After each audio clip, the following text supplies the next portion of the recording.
Rochelle White, welcome. Nice to see you today. Adelaja, Rochelle White, welcome. Lanre, Stephen, welcome everyone. We are going to have a new experience today like we've not had before. Emma Wasfi, welcome. Today is going to be a new experience. We're going to be in for a new experience. Innocent, welcome. Welcome everyone. Victor, welcome. Welcome to a new experience of the live broadcast with Pastor Sunday because Mesonge, welcome.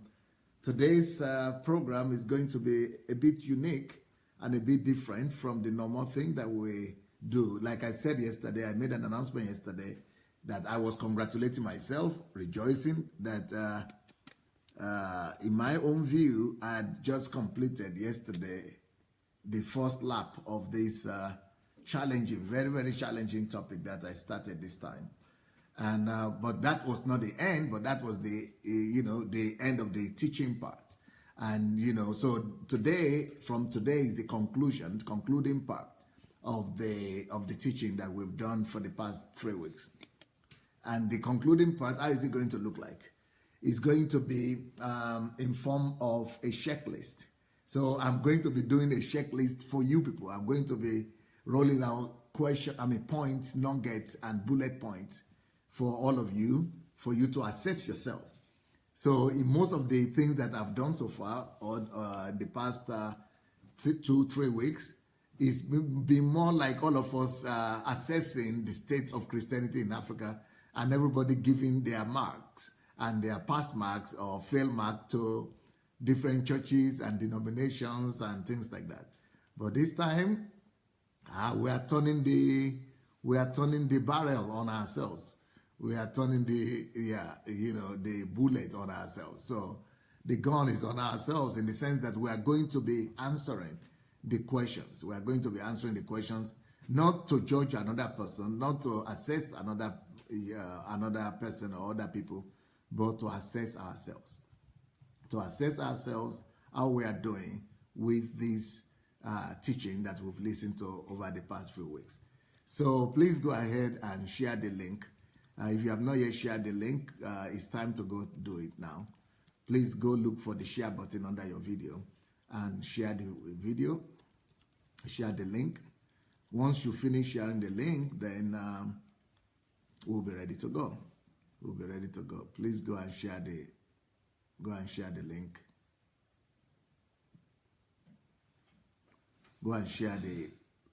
link. Go find the share button under your video and invite your friends. And the whole idea today is going to be very, very interesting to all of us, because today I'm going to be talking about, are you a checklist? Are you a pagan Christian or a biblical Christian? Are you a pagan Christian or a biblical Christian? Are you a pagan Christian or a biblical Christian? So that is the question that we are going to be addressing. So everybody will have to assess himself, not assess other people, but assess himself. So Father, in Jesus' name, I pray that you will minister to all of us today. I really want that you will take over today's meeting and you will minister to every one of us. You will minister to me and through me to your people. And Spirit of God, you take total and full control. And let us hear the voice of the Father. And let us be able to respond adequately to your urging and to your direction that you are going to give to us today. In Jesus' name, amen. All right, before I start today, okay, today's topic is checklist. That is in big letters, checklist. You know the way you do it at work. But I don't know how you would like to do your own checklist. Are you going to do it in form of a pass mark, like a mark, or you want to do it in form of you want to put some blocks for yourself? Bullet points. Yeah, I'm going to give the bullet points, but how are you going to mark yourself is what I'm thinking. Are you going to tick it? Are you going to mark it? Are you going to have, are you going to, come up with a table? Or are you going to, yeah, you do anyhow you feel. Just anyhow is better for you. But I'm going to be coming up with statements with bullet points. And then you are going to be marking and giving yourself assessment how it's easier for you. But before I start doing that,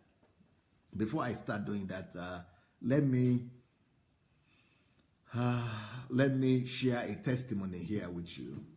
Meanwhile, please help me look for the public page of AROMS, A-R-O-M-S, AROMS Emmanuel Aigbehi. If you'll be able to find someone like that, I would need the link. Okay, there is a testimony I have here. And the testimony, I will not tell you from what country it's coming from because some of these people don't want to put themselves out there yet. So this man is writing me and say, he's a pastor. He's saying, you started, dear Pastor Sunday, you have started a revolution, sir. And I am happy to announce to you that we are now drinking from that fountain of revolution. And we have made up our minds. This is a pastor with, it was a whole influence, a whole relationship with other pastors. So this is a pastor that has other pastors, friends with him. So it's a group of pastors that are writing me this letter. So they are saying, you have started the revolution, and we are happy to announce to you that we are now drinking from that fountain. And we have made up our minds that we are no longer for sale. And our country is no longer for sale. And these charlatans who are called pastors or GOs and bishops are no longer welcome in this nation. This is a group of pastors that have decided to kick out all the charlatans and all the false prophets and all the deceivers from their country. So this is the revolution started. You see, everybody's got to respond to this. And when people were threatening me, I said, it's not a matter of Pastor Sunday. This is not my own question. This is not a question of Pastor Sunday anymore. This is a movement. It's not just a movement. It's a revolution. That, even if you remove Pastor Sunday today, I am not needed. I've done my own part. I've done what I need to do. And I'm doing what I need to do. But I'm going to finish my part as well. But apart from me... God is awakening his giants. The giants are waking up. God's giants are waking up. So God is awakening his remnants. God's remnant, the 7,000 are waking up. And so this is a group of pastors that are telling me that because they were afraid before, they knew the truth maybe, and some of these people were in those churches before. They were pastors under some of these bishops and prophets and all these big men of God. And so they said, they gathered themselves together. I don't know them. I never met them. They never were in relationship with me because they were under all these big men. But even though they knew what was wrong, but they were too afraid to begin to speak out. And they were too afraid and not bold enough to confront the menace of religious paganism in Africa. And you see, when people said, Pastor Sunday, don't do what you are doing. Don't show the videos. Well, I will tell you what, I've been teaching this thing since last year because I didn't show video, nobody responded. But once I began to do what God told me to do, to begin to show the video, that is when everything started. That is when the revolution started. So people might not like the method that I'm using. And people might, disapprove with it. People might not agree with it. People might think this is horrible what I'm doing. But, I'm rather going to obey God. I'm sorry, guys. I'm rather going to obey God because when I was trying to be diplomatic, when I was trying to be a good boy, okay, nothing worked. I mean, you've been seeing me doing this program, and you will see that all the resonance that we are having now, the resonance that we're having, we never had it in the whole 1 year that I was doing this thing. But once I began to do what God told me to do, to begin to show all the videos and of all the atrocities happening in the churches, you know what happened? It was like the can box just opened up, and all the bees were out, and of course a lot of criticism, a lot of attacks. but also a lot of supporters and a lot of people that were underground before, a lot of people who were in hiding, a lot of people who knew that things were not going well. Now they are starting to come out and say, okay, we are also starting this movement. We are joining this revolution, and revival we are waiting for is here. And you know what? A lot of people have prayed for revival. A lot of people have waited for this revival. But now everybody is recognizing it and saying the wind of revival is blowing. And you see the funny thing about it? I was concerned about my country, Nigeria, and I thought this is about Nigeria. And I need to do something about Nigeria. You know what is happening? It's happening in South Africa. It's happening in Zambia. It's happening in Kenya. It's happening in Uganda. It's happening in the US. It's not happening in Germany. It's happening in the UK. It's happening all over the world right now. I was talking about Nigeria, but it's not just happening and affecting Nigeria. This is an international move. Everywhere the Africans are, not just Africans even Europeans, Americans are joining the train. And, the train and, the movement is just, everybody started speaking out. Go to the internet now. You cannot spend one day without seeing some of the people who have been affected writing something. People started, releasing their boldness. They started writing articles. They started writing some statements. They started coming out with their banners. They started writing, declarations. They started writing the truth and begin to, you shall know the truth, and the truth shall set you free. Now it's time for truth. Now it's time for the reign of truth. Now it's time for the reign of righteousness through the truth. And until people know the truth, nothing will change. So let us keep on. Let's join the trail. And this movement against deception, every day you see their comments and things like that and their publications. So if you have not joined the movement against deception, go look for it. That's the movement we started. Movement against deception in the church. Is there on the Facebook. Just write it. Movement Against Deception in the Church is on Facebook. Join the group, join the like the page, and you know what? Fill the forms and let's just spread the word. Let's begin to do like Jesus. Jesus took a whip and whipped out all the false merchandise, merchants and people who have merchandised the gospel. He whipped them out of the church. And, he showed us the example of what we're supposed to do. Because everything Jesus did in the Bible is supposed to be an example to all of us. And so if Jesus did that, that should be enough a boldness for you to be able to join and know exactly what to do. So for you to be afraid of doing what Jesus did is not to understand the Bible and not to understand Jesus. So I'm so happy for these pastors that have written me this letter. Okay, let me read the letter again. It said, Dear Pastor Sunday, you have started a revolution. Hallelujah. A revolution. I always knew that I was a revolutionary. And maybe that's why God allowed me to come and study his former Soviet Union, where it's all about revolution here. They taught us how to do revolution, so I'm prepared for that. You have started a revolution, sir, and I'm happy to announce to you. So this group of pastors are announcing to me that we are now, because they themselves are organizing themselves. And I spoke to another pastor again from another country today, who also is organizing his own movement against these deceptions. So this is a different movement. They don't know each other. These are just different people, different pastors all over the world getting together, and they want to begin to do video. Everybody wants to begin to do video like me. They want to begin to write articles. They want to begin to spread the word. So if you are there, get somebody, get a partner, or if you cannot get anybody, join the movement against deception and begin to do your own video, or begin to write your own articles, or just begin to distribute the articles that are written and the videos that are put on movement against deceptions. So he said, a revolution, as you have started a revolution, and I'm happy to announce to you that we are now drinking from that fountain. And we have made up our minds that we are no longer for sale. These are people who used to, give all their, tithe offering and everything, prophet offering, all those kind of. He said, we are no longer for sale. And these charlatans, these are the senior pastors, yeah? They are no longer going to be welcome in this country. That is in their particular country, right? Now, he says, a group of us are now on the offensive with the truth.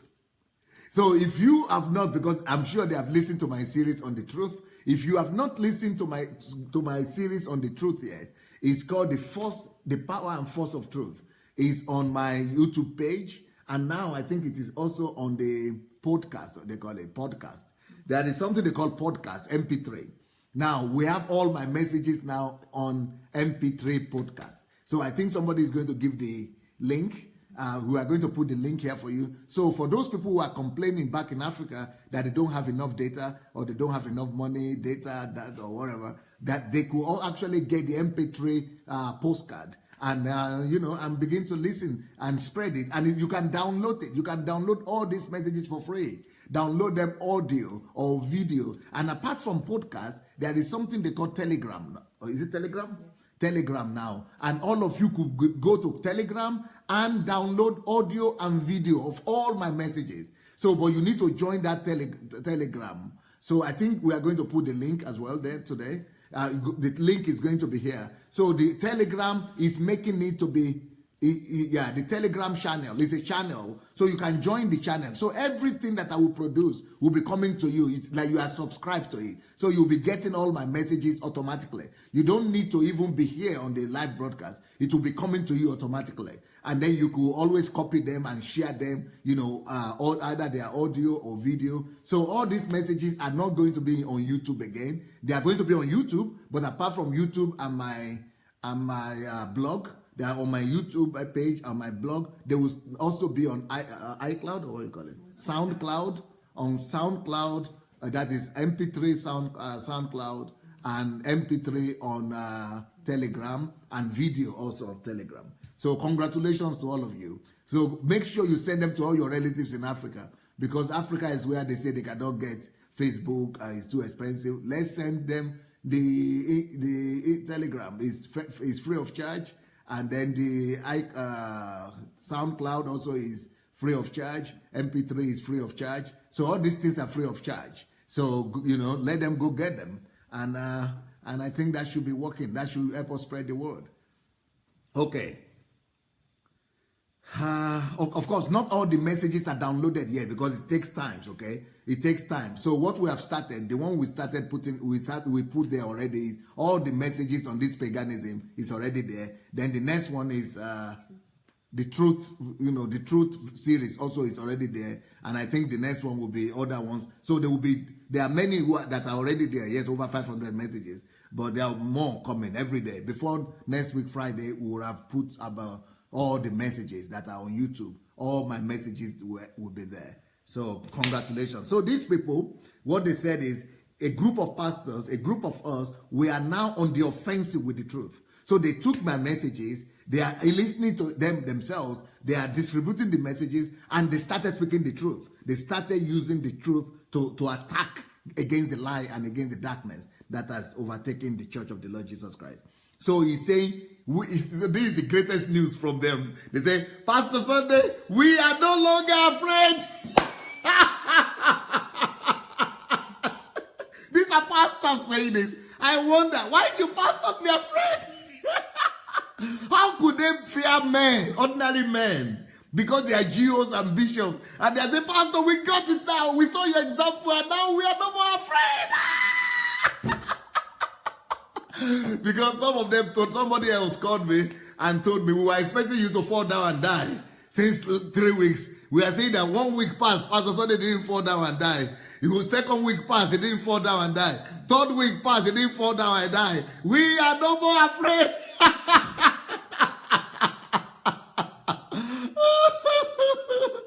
People are no more afraid. Bravo, bravo, bravo, bravo. You see, when you are on the side of truth, you don't need to be afraid of anything.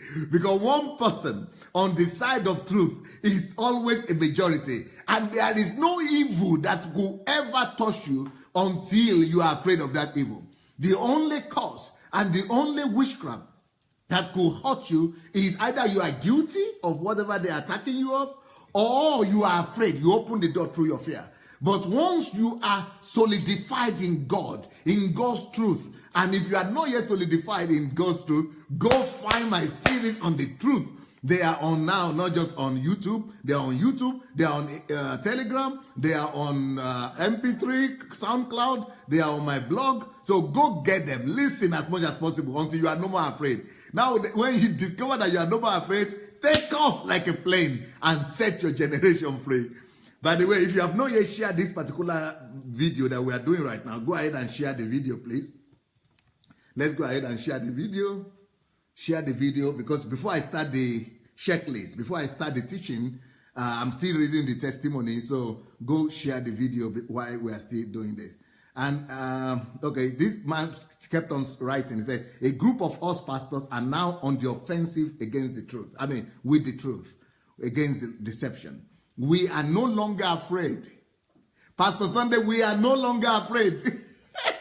Pastor Sunday, we are no longer afraid.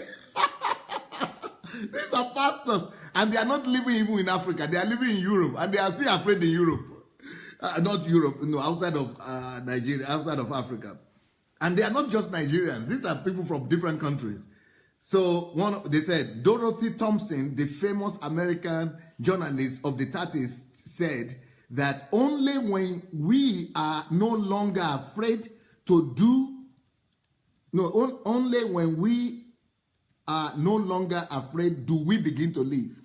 So Dorothy Thompson, American journalist, said, only when we are no longer afraid do we begin to live. That is, we begin to live only from the moment we stop being afraid. Only when we are no longer afraid do we begin to live. Only when we are no longer afraid do we begin to live. So I invite you to life. I want to invite all of you to begin to live, dear friends. Let your life begin to, begin to live your life at last. You can begin to live again. You can begin to live again. Because you will begin to live when you stop being afraid. Only when you stop being afraid, then you begin to live. Only when you stop being afraid, then you begin to live. Only when you stop being afraid, then you will begin to live. Come on, let's start living. I want to challenge you to start living. And if you are still afraid, go get my series on the truth and my series on the plague of silence. It will kill fear in you. Those two series, they will kill fear in you. If you cannot, some of them, if you cannot get them in video on YouTube, go to Instagram. The link is already, not Instagram, what do you call it? Yeah? Telegram. Go to Telegram or go to SoundCloud. All these things are there. And somebody tell me that I should tell all of you to begin to put them in your WhatsApp. What do you call it? WhatsApp? I don't have WhatsApp. But you begin to put them on your WhatsApp. Because now they said it's easier when we have audio now.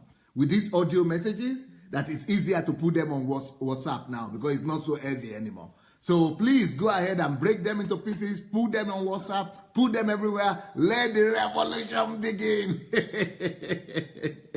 He said, we are no longer afraid. Dorothy Thompson says, only when we are no longer afraid do we begin to live. So the pastor keeps on writing, I am excited to announce to you that you have placed a light on our path. The light of the gospel has shone on their path. You have placed a light on our path. Common sense has returned to our minds. This is a pastor writing.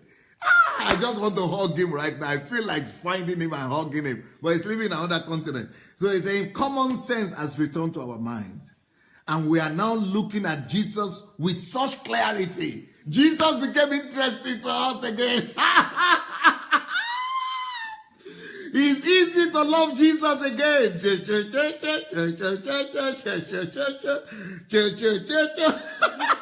They want to love Jesus again. It's easy to love Jesus again. Hallelujah. I want to hear more testimonies like this. So if you have testimonies like this, write me to my Facebook page or to my inbox, and let us rejoice together. These are pastors who they are leading people, teaching people, and say now they are liking Jesus. So what were you doing before? They were suffering. They were suffering under the weight of religion. So, so it says, yeah, so common sense has returned to us. Even pastors are saying common sense has returned. It means that the pastors themselves who are leading these people, they themselves have suspended their minds. Because that is what their GOs and bishops and all that have led them to do. Even the pastors are just doing automatic stuff without thinking. So if pastors have suspended their minds, what will you say about members? So they said, now our mind has returned back to us. Common sense has returned to our minds. And we are now looking at Jesus with love, with clarity. The scales of religion has fallen off our eyes. The scales of religion has fallen off our eyes. The scales of religion have fallen off our eyes. But from now till Sunday, from now till Sunday, I'm going to be reading testimony every day. Remind me. I'm going to be reading testimonies every day because we must share this story. Let the revolution begin. Let the fire, revival fire spread. I'm going to be reading some testimony every day. So this guy then, he's writing some very exciting stuff that I'm not going to tell you because these are for me. But they are having their ideas, suggestions on how to spread this all over the world. And they came together, they are contributing, they are doing their own contributions on how to, spread the word. And they are giving me ideas and giving me their contributions, not money, but, whatever they want to contribute to spread the word so that other people, their members, and other people who have been under bondage all over Africa will be set free. Light will shine over Africa. Light will shine. Africa will not continue to be a dark continent. No, no, no. Light will shine over our continent. Then, let me tell you another thing. You see that I've just done this MP3 SoundCloud, even though I used to have it before, but I never saw the importance. I didn't know that SoundCloud and MP3 audio is so important like this. People have been telling me about it, but I just thought, if you want to do it, I don't have time. I was just saying people should do it by themselves. But then I came across one man. He's called Emmanuel Arums Emmanuel Aigbehi. Now, this man, you will not believe it. This man, wow. I don't know if you have heard about him. Arums Emmanuel Aigbehi, is the one that suggested that it could help resolve all Nigeria. He's a scientist and an industrialist and, just a wonderful, I don't even listen to anybody because there is almost nobody to listen to. I'm sorry, not because of pride, but because everybody just, I don't know, I'm sorry. Very sorry, nobody to listen. I cannot listen to anybody. There's nothing to learn from most people anymore. But this guy, from the time I saw his video about electricity in Nigeria, is the guy that says that he can help Nigerian government to provide electricity. Let's show this. Sorry. I will show you the man now. Today, I'm going to talk about the biggest problem in Nigeria. Yeah. That is the problem of electricity. Okay. There's something I want to tell you today. I want you to sit down and listen. Because at the end of this video, your life is going to transform. Because you're going to know something you've not known before. Yeah. Play. Is manufactured by a company called GE, General Electrics. This truck is what they call the mobile electricity turbine truck.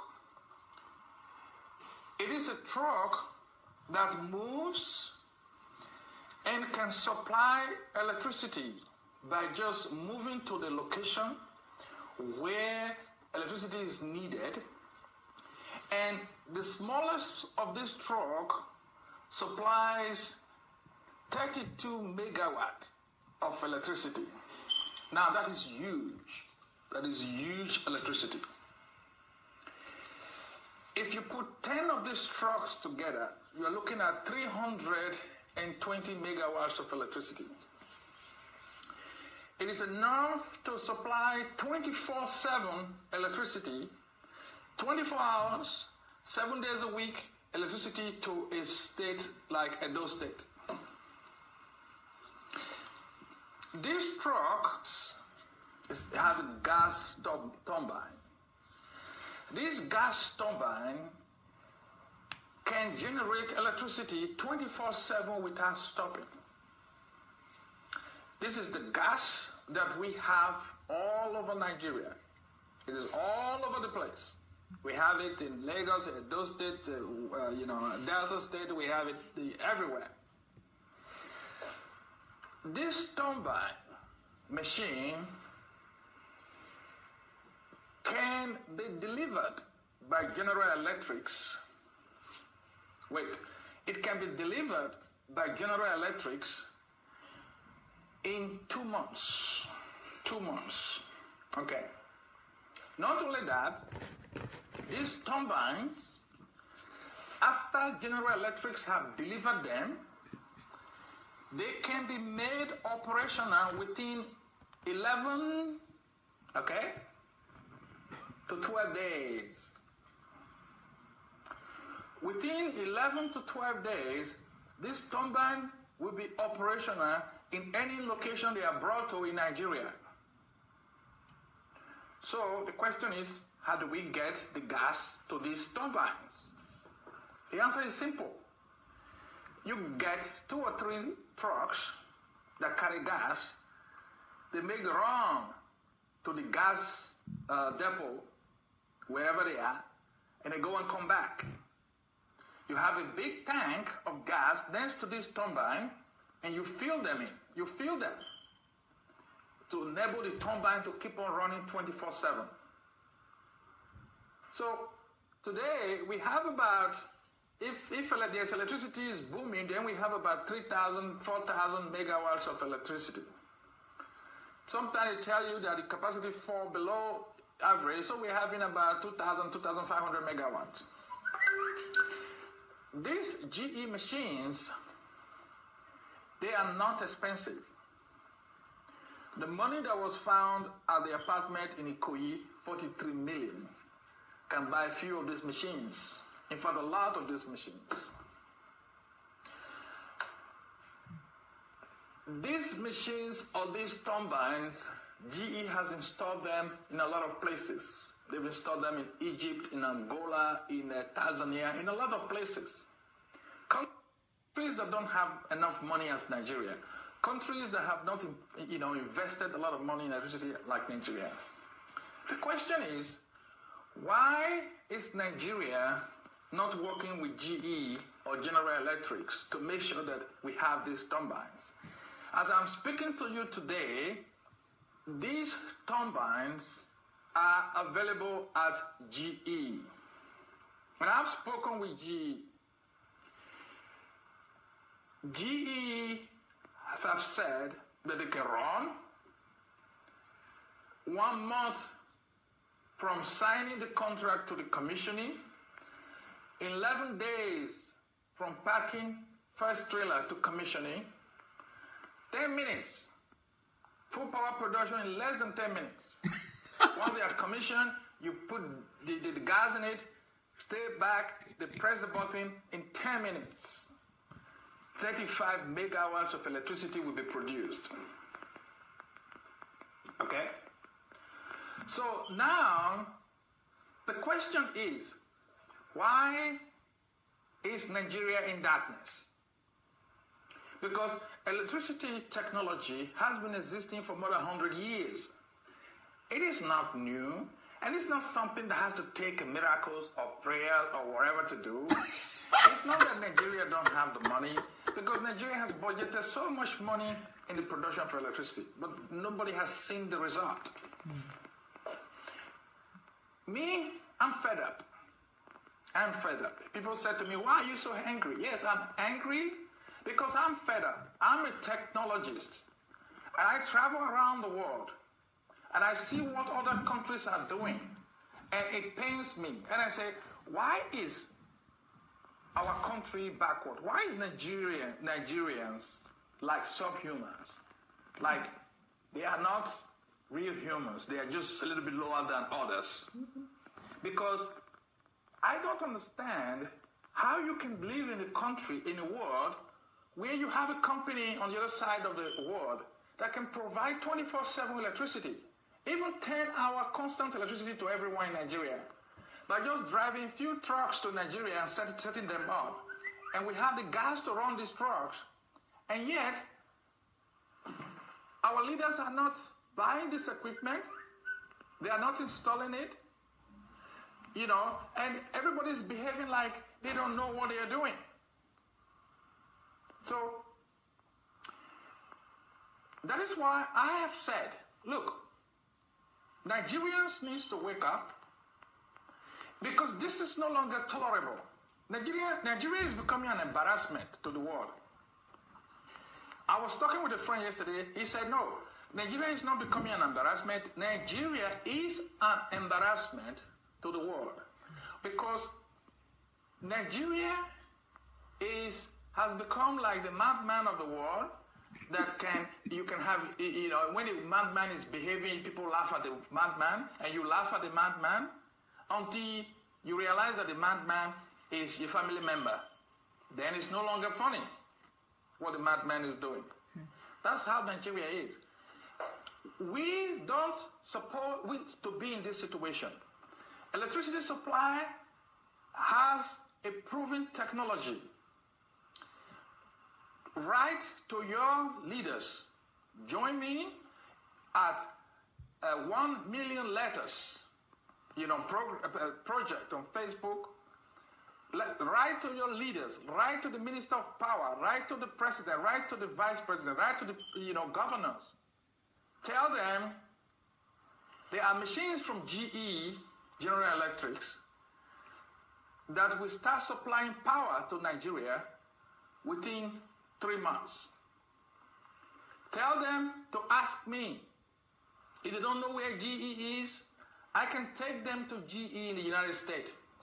I can introduce them to the CEO of GE and tell them it is not an excuse that Nigeria don't have money. GE can even arrange to finance these things. There are a lot of ways to finance equipment in the world. It's not just by paying cash. So there is no excuse. The government has no excuse for not providing 24 hours electricity. The technology is there and it's not expensive. We have the resources, God-given resources, gas, to run these turbines. That's my message today. After listening to this message, if you feel comfortable in the dark and you love what is going on, then don't do anything. It's fine with me. But if you love electricity, you want to have 24/7 electricity, please join me at 1 million letters on Facebook, and we will pump 1 million letters to the leaders telling them that this is wrong. Action must be taken. We want to have 24 hours electricity. Sorry, we want to have 24 hours electricity by the end of next year. It is doable, enough for this procrastination, enough for the talk. Let's get down to business and let's do it. Thank you very much. Okay, now, can you show the name? Yeah. The page is there. Okay, the link is already there. So it has been posted. The link and the page of Aram's page is already there. You know, you people can follow it. Aram's Aigbehi is his name. But that's not what I'm talking about. This was his first video that the reason I showed you this is because it concerns every Nigerian. Every Nigerian is concerned about electricity, all right? But this man is, you know, why am I talking about him today? It's because this man is one of the few people, after I listened to this thing he said about this his speech about electricity, I was having a lot of questions and a lot of doubts as well. I was saying, do you mean that our government doesn't know? I think the government should have known something about this. I mean, maybe they are doing something. So I wanted to find out about the man. Who is this guy who said he's a technologist? And who is this guy who said you know, what I discovered, I listened to some of his messages and I discovered that he's No, I think you are giving his private something. You need to give his public. This is his public something. This is the way it looks. And I think it's Aaron's Igbe. So, so I decided to listen to him more. So after listening to him, I discovered that the man, you know, is one of the, he's talking sense. I mean, it's like me. He's talking like me. I mean, I don't find too many people in the world talking like me, believe me. I don't think either they are white, England, Americans, or Europeans. It doesn't matter. Not too many people talk sense. But he is talking Nigerian matters, and he is more on the ground, and he even knows more than me about the Nigerian situation, because he went there to live there 1 year. So he knows a lot of situations. So I decided to get in touch with him. And I listened to him. So he is the one. I discovered that this man, when he was, you know, when he just finished university, he's one of the people that built internet. So he's a computer guru, and he participated in building worldwide internet. And so he started giving me ideas on what I should do. So if not because I've spoken to him, I wouldn't have registered myself on that Telegram.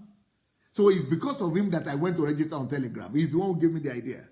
And it's because of him that I went to put the cloud, whatever, SoundCloud back, MP3. Because he explained to me that in Nigeria, people don't have money. We need MP3 for them. So if you guys want to appreciate me for putting my messages out there for MP3 for free, you have to thank Iram Emmanuel for that. It's Emmanuel Iram you have to thank, because he's the one that gave me the idea. But that is not the greatest blessing you can all receive from this man. Even if you are going to get electricity, that is still not the greatest blessing you can receive from Emmanuel. He is talking sense. Go and search for his page and go to the video. You know, go and find his videos and begin to listen to him.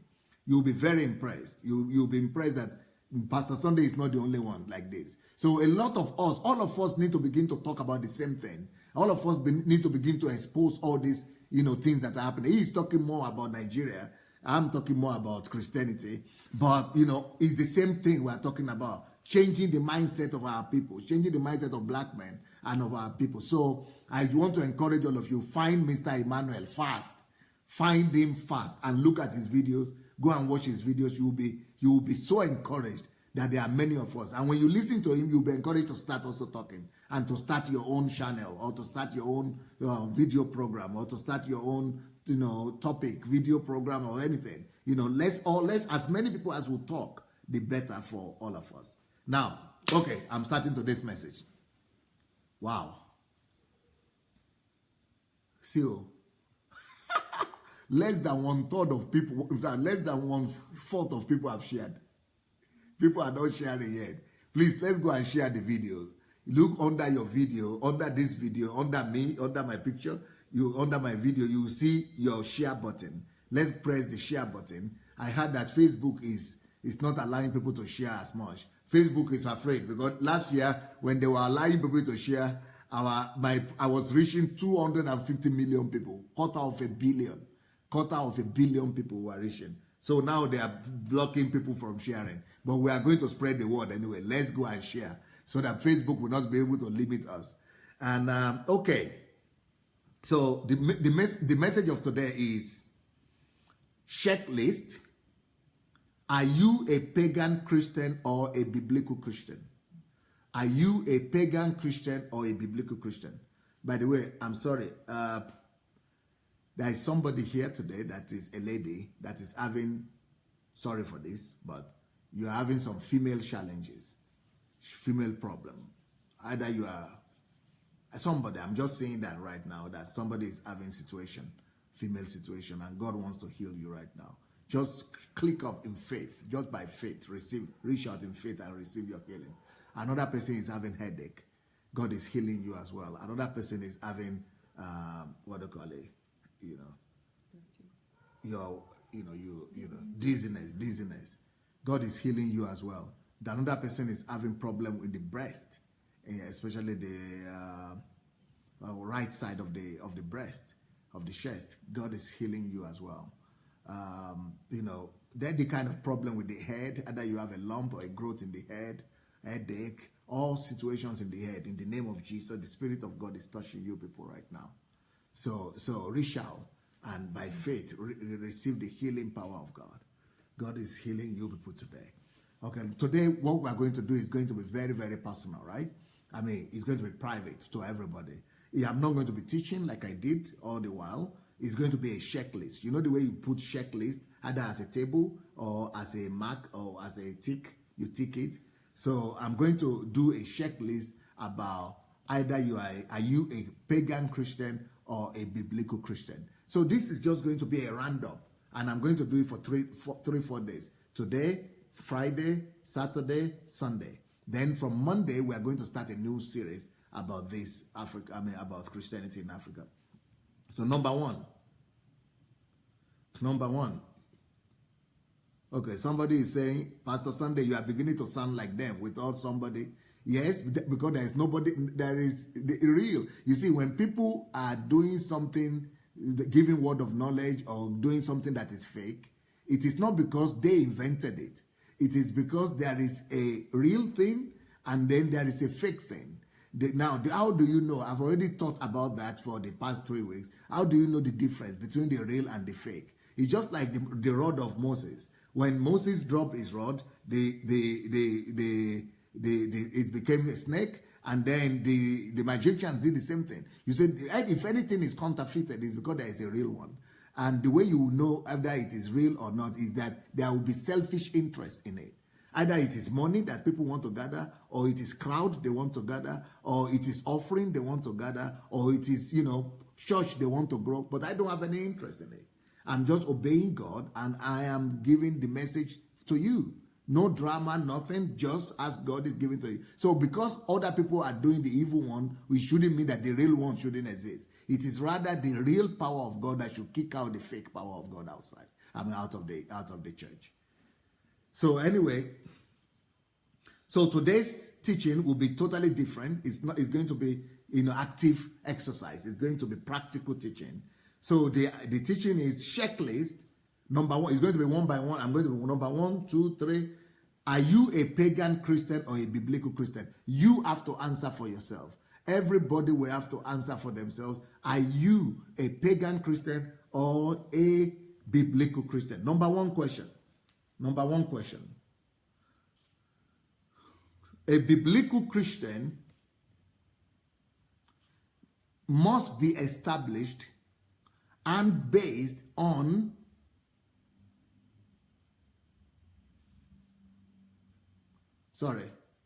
a biblical Christian or biblical Christianity, biblical faith must not be based or established on meeting your own individual or egocentric needs. So biblical Christianity demands that you are not coming to God. You don't go to church to meet your needs. That's the first checklist.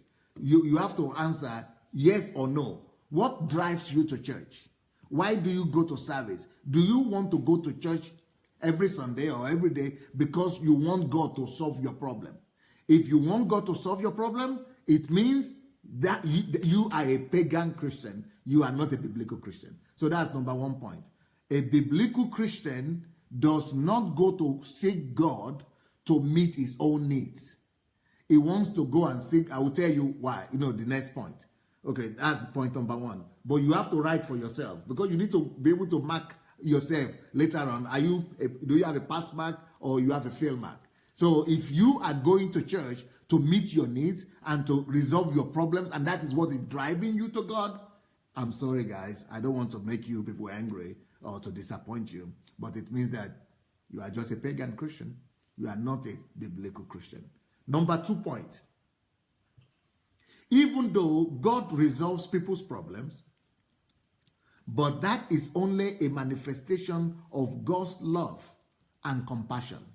That is only a manifestation of God's love and compassion. It is never the centrality of a Christian faith or of a believer's life. So the centrality of a believer's life must not be needs and his problems. The centrality of a believer's life must not be all around your problems and your needs. Yes, can God resolve your problems? Yes, he would. Is God willing to solve your problems? Yes, but that should not be your priority. That should not be your whole Christian life. Should not be revolving around your needs and your problem that you want God to solve. So your Christian service to God should not be about meeting your needs and solving your problems.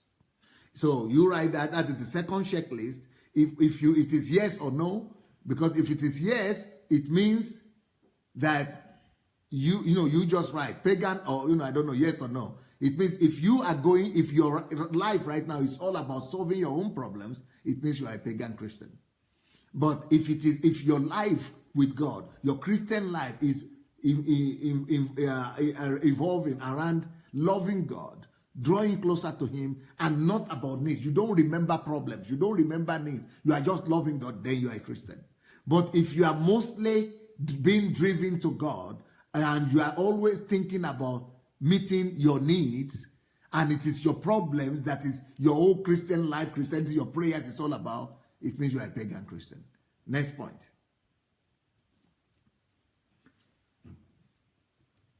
The Bible says that miracles, signs, and wonders are for people outside or for unbelievers. But if you are already a believer, your focus must shift from your needs into something else. What is that something else that your needs your focus as a Christian must be based on? Okay. The focus of a Christian, we have told you what it shouldn't be based on. It shouldn't be based on your needs. So what should be the right focus of a Christian? The right focus of a Christian, if you are not a pagan, if you are not a pagan Christian, but you want to be a biblical Christian, your focus now, after you have received Christ, should be in loving God. It should be in expressing of love to God. The only thing that should be driving you to God, the most important thing in your life, why you are going to church, why you want to read the Bible, why you want to evangelize, is not to resolve your problem. It should be about because you love God that has loved you so much and has proved His love to you by dying for you and giving His life for you. If He has died for you and has given His life for you, and now you are responding to His love, you want to love Him more, and the reason why you are evangelizing and helping people because you want to love, you want to express to God how you love Him by loving people. So if your activities, the reason you pray, the reason you read Bible, the reason you go to church, the reason you evangelize is about love for God. So if love for God is the centrality of your life, you are a biblical Christian. If it is not love for God, then you are a pagan Christian. Next point. The next thing that must be the focus of a Christian, while you are doing all your Christian activities, the greatest motivation in the life of a Christian, apart from love, should be the desire to know Him. Pagan Christians don't go to church because they want to know Him. They go to church because they want to receive blessings. Those are pagan Christians. Pagan Christians don't go to church because they want to love Him or express their love for Him. But they go to church because they want that day to be their day. They are thinking, maybe today will be my day, because they are looking for something to receive. They are looking at God as ATM machine. But a biblical Christian he doesn't even need to go to God. Even when he's at home, he is loving God for who God is, because God has first loved him. That's his first priority why he's a Christian. Number two, even if he doesn't go to church, but even in his own house, his whole life activity and all his life functioning and his life involvement on daily basis are all because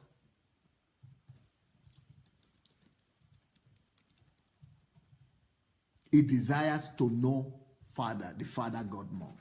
So those are the two primary desires in a Christian's heart. You are being driven by desire to love God, to know Him, and secondly, the desire to know Him. Number three,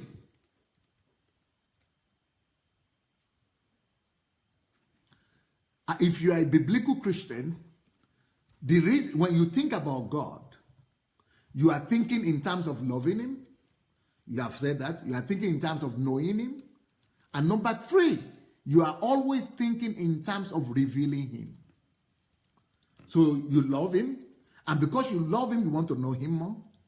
Once you now know him, the more you know about him, the more you want to reveal him and manifest him to others. That is what a biblical Christian wants to do. But a pagan Christian is all about my needs, my problems. Maybe somebody will pray for me. Maybe today will be my miracle. Maybe he's worshiping his problems. He's worshiping his needs. He is worshiping himself. He is the center of his life. So he's a pagan. The God of his life is him and his needs. So go ahead and mark your checkpoint. What do they call checkpoint? I said checklist. Checklist. Go ahead and begin to mark your checklist, because I'm giving you bullet points. These are bullet points for you to mark where you are, so that you will know where you are. So as a biblical Christian, your desire to know God, to love him, and to express him, to manifest him, must be greater than your desire for your own problems to be met. This is not Maslow's table, you know. This is not Abraham Maslow's table law that says that you must meet your needs first before you could think about God's needs. No. In this kingdom, you must first of all think about God's need, because he created you for his own sake. You didn't create him as an ATM machine there to meet your needs. He is the one who created you to meet his needs. So you must always exalt the need to know God more, the need to love God more, the need to do his will, to fulfill God's needs more than you desire to meet your own needs. God must always be priority in your life. If the desire to know God more, to love him more, and to do his will are not the biggest driving force in your life, if they are not the biggest desires of your heart, it means really you might call yourself a Christian. No? Anyhow, you might call yourself, you might sleep in church self. You might even be known by the bishop or by the GO, that they might be giving you an award every day. But you are a pagan now. I'm sorry. You are a pagan Christian. You are not a biblical Christian. If you die, there is no guarantee that you are going to heaven. You are only sure that you are going to heaven when he is the Lord of your life. But when your problems and you yourself, you are the Lord of your life, you don't have it. You must have your own heaven then. You must have your own heaven. Now, the basis for this scripture that I've said is Matthew chapter 6, verse 31 to 33. Matthew chapter 6, from 31 to 36.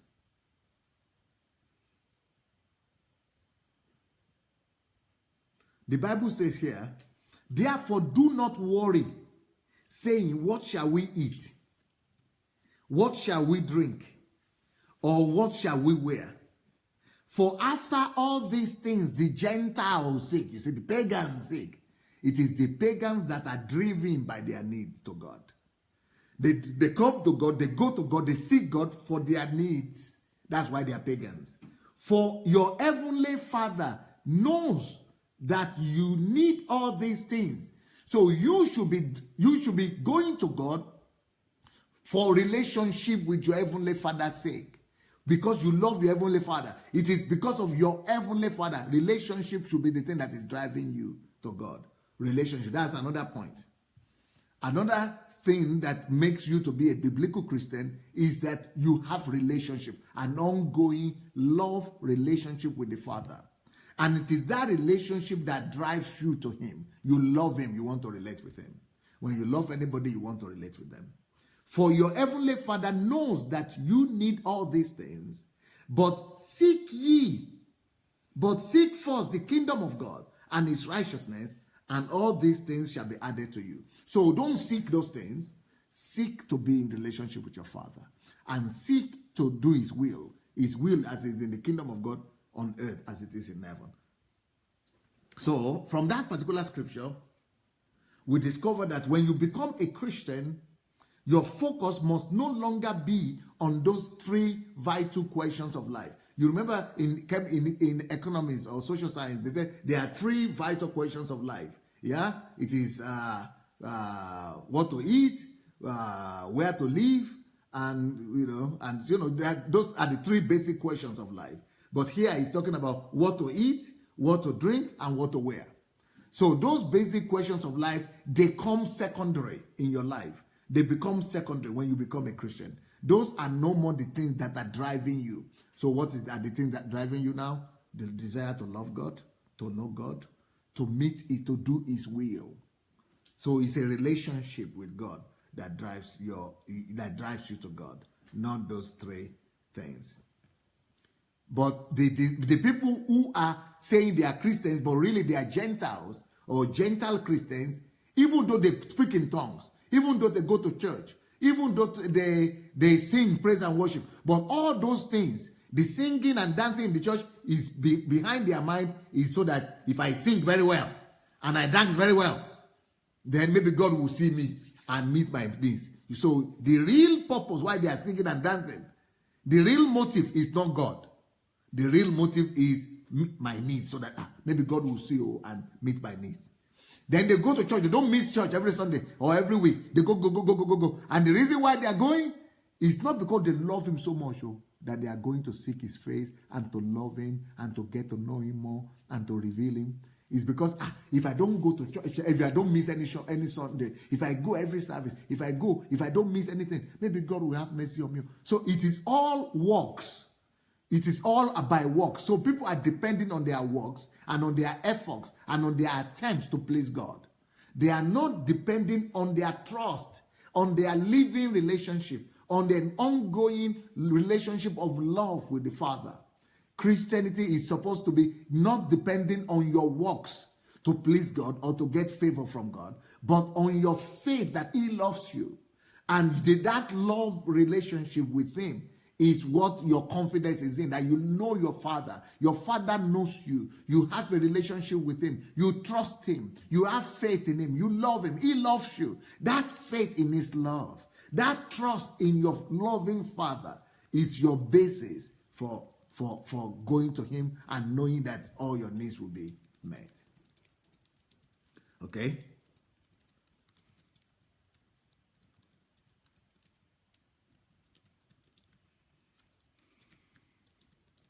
Let me now talk about the culture, the Christian culture and the pagan culture. It's in the same line as I'm talking. There is the culture of Christian, there is the culture of the pagans or Gentiles.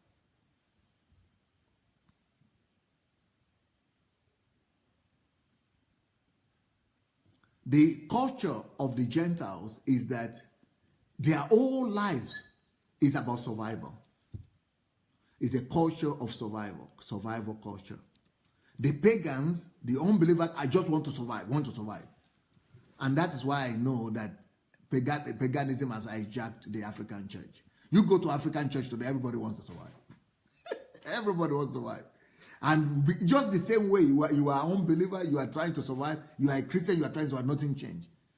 So now the question to you is, are you living the pagan culture or the kingdom culture?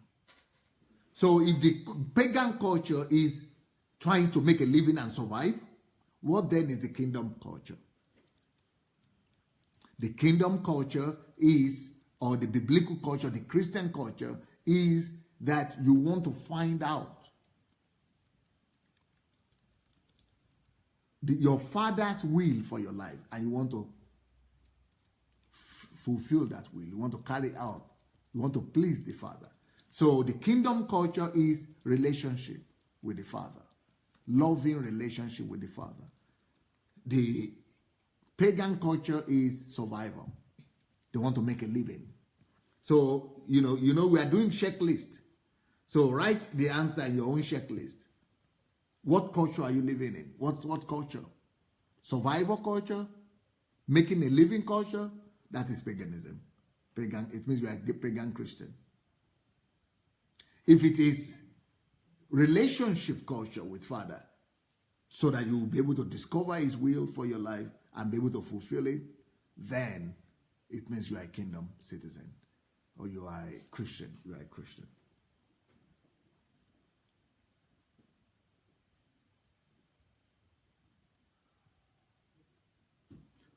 On the other hand, though, we as Christians can use the weakness of the pagans to catch them to Christ. Since they are being driven by these things, and this is where the problem of pastors are in Africa. Since everybody in the world is trying to survive and make a living, the problem with pastors is that they want to use that to catch people to church, to bring people to Christ, and say that everybody wants. So they've started preaching the gospel that God will meet your needs, God will solve your problem, and things like that. But they have compromised so much that they don't know the difference again between church, evangelism, or church. It is in evangelism you talk to unbelievers, to pagans like that God wants to meet your needs, come to God, and you use that to bring them to Christ so that God shows them the miracle, God resolves their problems. But once they come to the church, you don't talk to church people like that. Or church people, you must teach to have relationship with the Father. Church people, you must teach to trust, to have faith in the Father. Church people, you must teach to love the Father. And church people, you must teach to fulfill, to become servants of God and fulfill the will and desires of God. Those are the things we should be teaching in church. But what have the charismatic people done? The charismatic people, they have changed the gospel. So now the things that we are supposed to be teaching to pagans and unbelievers are the things we are teaching in church every day. So today now, most people, especially in African churches, they don't even know what the gospel means again. We don't know what the gospel means again, because to us, the gospel is God will meet my needs. Come to God. God is existing to meet your needs. But that is not Christianity. That is what the pagans are thinking. That is how they relate to their own gods, to their idols. So, but we could use that, their language, to speak to them, because when you are in Rome, you behave like a Roman. So among the pagans, among the unbelievers, we could use that kind of language to attract them, because you are speaking the language. That is on the basis, on the premise for which handkerchiefs were used. They were used among the pagans, among the Gentiles, among unbelievers. That is the premise for which oil were used. They were used among unbelievers. But in Christianity, when you are already knowing God the Father, when you already know God the Father, you don't need to use inanimate objects again to bring miracle to people who have God in themselves. It is now faith in God, faith in the Father, relationship with the Father that is supreme for Christians. It is much more supreme to all these things that, that are inanimate, all these objects, or oil, handkerchief, and all those things. Matthew chapter 6 verse 6 says, but you see, it has told us, we have seen how the Gentiles behave, but now he's talking to us. But you, when you pray, you know what the Gentiles want? The Gentiles want what to eat, what to drink, and what to wear. But you, when you pray, amazing, go into your room. Now, when he's talking about going into your room, it doesn't matter room. It doesn't matter. He's talking about premises, physical. It could be the room of your heart, a place of solitude, a place of intimacy, a place of loneliness, a place of privacy where you alone will be with God. But you, when you pray, go into your room, especially the room of your heart. And when you have shut your door, pray to your Father. It's all about relationship. The Gentiles don't pray to God like to Father. The Gentiles are focused on their needs. They are not focused on the Father. God is just like ATM. No, he's just the one that is meeting their needs. He's not their focus. But you, when you pray, go in, shut down your needs, shut down the world, shut down survival, shut out everything. That's what he's saying here. When you go to pray, go into your room, shut out the problems of the world outside. That is the essence of this passage. That's what he's trying to say. Shut out your problems outside. Put it outside. Shut out the world outside. What is worrying you? Shut it out. Shut the door behind it. Remove your worries. Shut them out outside the door. Remove your concerns, your burden, your survival, your need to survive. Shut it out. Put it out. Don't go into that place with it. When you go into a place where nothing will stand between you and your Father. Not your problem, not your headache, not your sorrow, not your anger, and not what to eat, not what to drink, not where to live, not what to wear. Don't put anything. Nothing must be. That is why Jesus was using the example of door. And he's talking about room. It should be privacy. Just like when husband and wife go into intimacy. Personal walk with God is about intimacy. Intimate relationship with the Father. No third party should be there. No third person must be there. You should put everything out. So that is the most important thing when it comes to relationship with God. Don't be going to God with problems. Can you imagine? You come to God in prayer. If you don't shut everything out the door, outside of the door, you come to God with your headache, with all the problems with your work or your something, and you're, oh God, you don't even see Him. You are not even seeing God. You are not even. How can you hear Him when you are not seeing Him? You are overburdened by your problems. You are overburdened by your need so much that He is not even important. You have exalted your problems. You have exalted your situation and your circumstances above the God that you have come to. But by putting away all the problems, all the concerns, all the worries, and putting them outside the door of your heart and lock those things out and just come into relationship with your Father in heaven, you have just exalted God above those problems. You have just exalted God above your worries. You have just exalted God above your situations. That way, you are worshiping God for real. That way, you are telling God that He is the Lord of your life. He is the Lord over your life, including over your problems, over your situations, over those your worries. And you have just proved it to Him by leaving those worries outside and coming to Him alone the way you are. If you are just able to do that alone, it means you have overcome those problems because you have been able to remove them. You have been able to cast away your problems. And that way, your relationship, once you were able to exalt personal relationship with God above your problems like that, that is why, you overcome that problem. But those problems get resolved automatically. But when you are being driven by those problems, when those problems are weighing you down, you don't even have time to see God again. You don't even see God. Because you are seeing the only problem. That's why personal relationship, nothing must come before you. And that's why I say, when you want to pray, or when you pray, go into your room, and when you have shut your door, shut it down. But when you are going to God through the prophet, or through the church, or through service in church, or through this, all these things are standing before you. Those are paganistic methods. When you say, I'm going to the prophet, I'm going to the man of God, you didn't shut them out. You are supposed to shut out the man of God between your relationship and God. No man of God should stand between. You are supposed to shut out not just the man of God, the church. You are supposed to remove the church and shut it out. Only you. No church should come between you and God. You are supposed to shut down the services in the church or whatever your obligations in the church. Shut them out. Only you and God. No services in church should come between you and God. It should be between you and God. It says shut everything out. When you shut your door, then pray to your Father. But he's not talking about your needs. So you see, he didn't mention that pray about your needs. Because the problem with us is that when we hear pray, we are talking about problem. No. That's exactly what Jesus is trying to teach us here. You have left the problem outside. You have already left the problem. He didn't say pray about problem. He just said pray to your Father. Pray to your Father. How does he tell us to pray? Our Father, who has them, love on God, appreciate Him, tell Him how you love Him, who He is to you. Get to know Him. Pray to your Father means relate to your Father. Build relationship with your Father. Talk to your Father. Tell Him about your love for Him. So pray to your Father who is in secret place.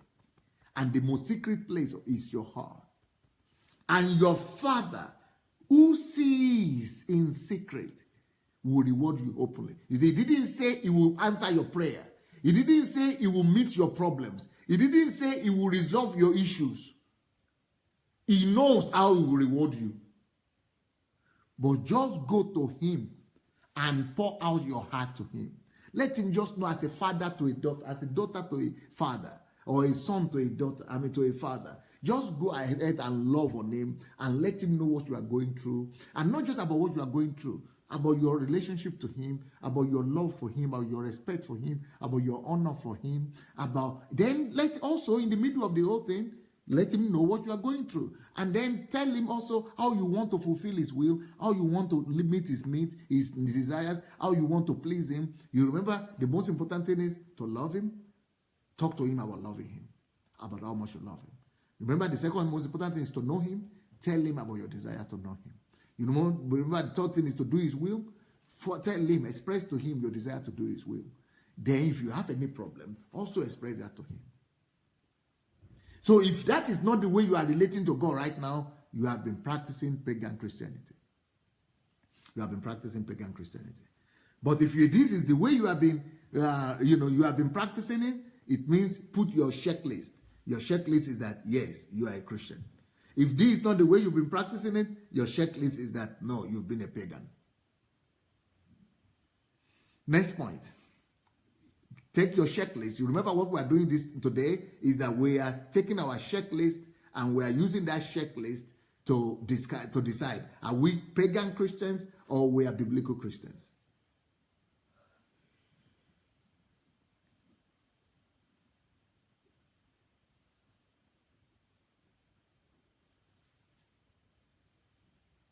So what pastors are supposed to be doing in church is that as soon as people become born again, pastors are supposed to be teaching them, first of all, not to see their needs and their problems.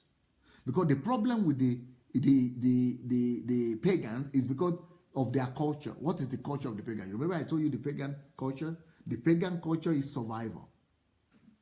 And what is the survival mean? It means they are seeing only problems before them. So they want to survive.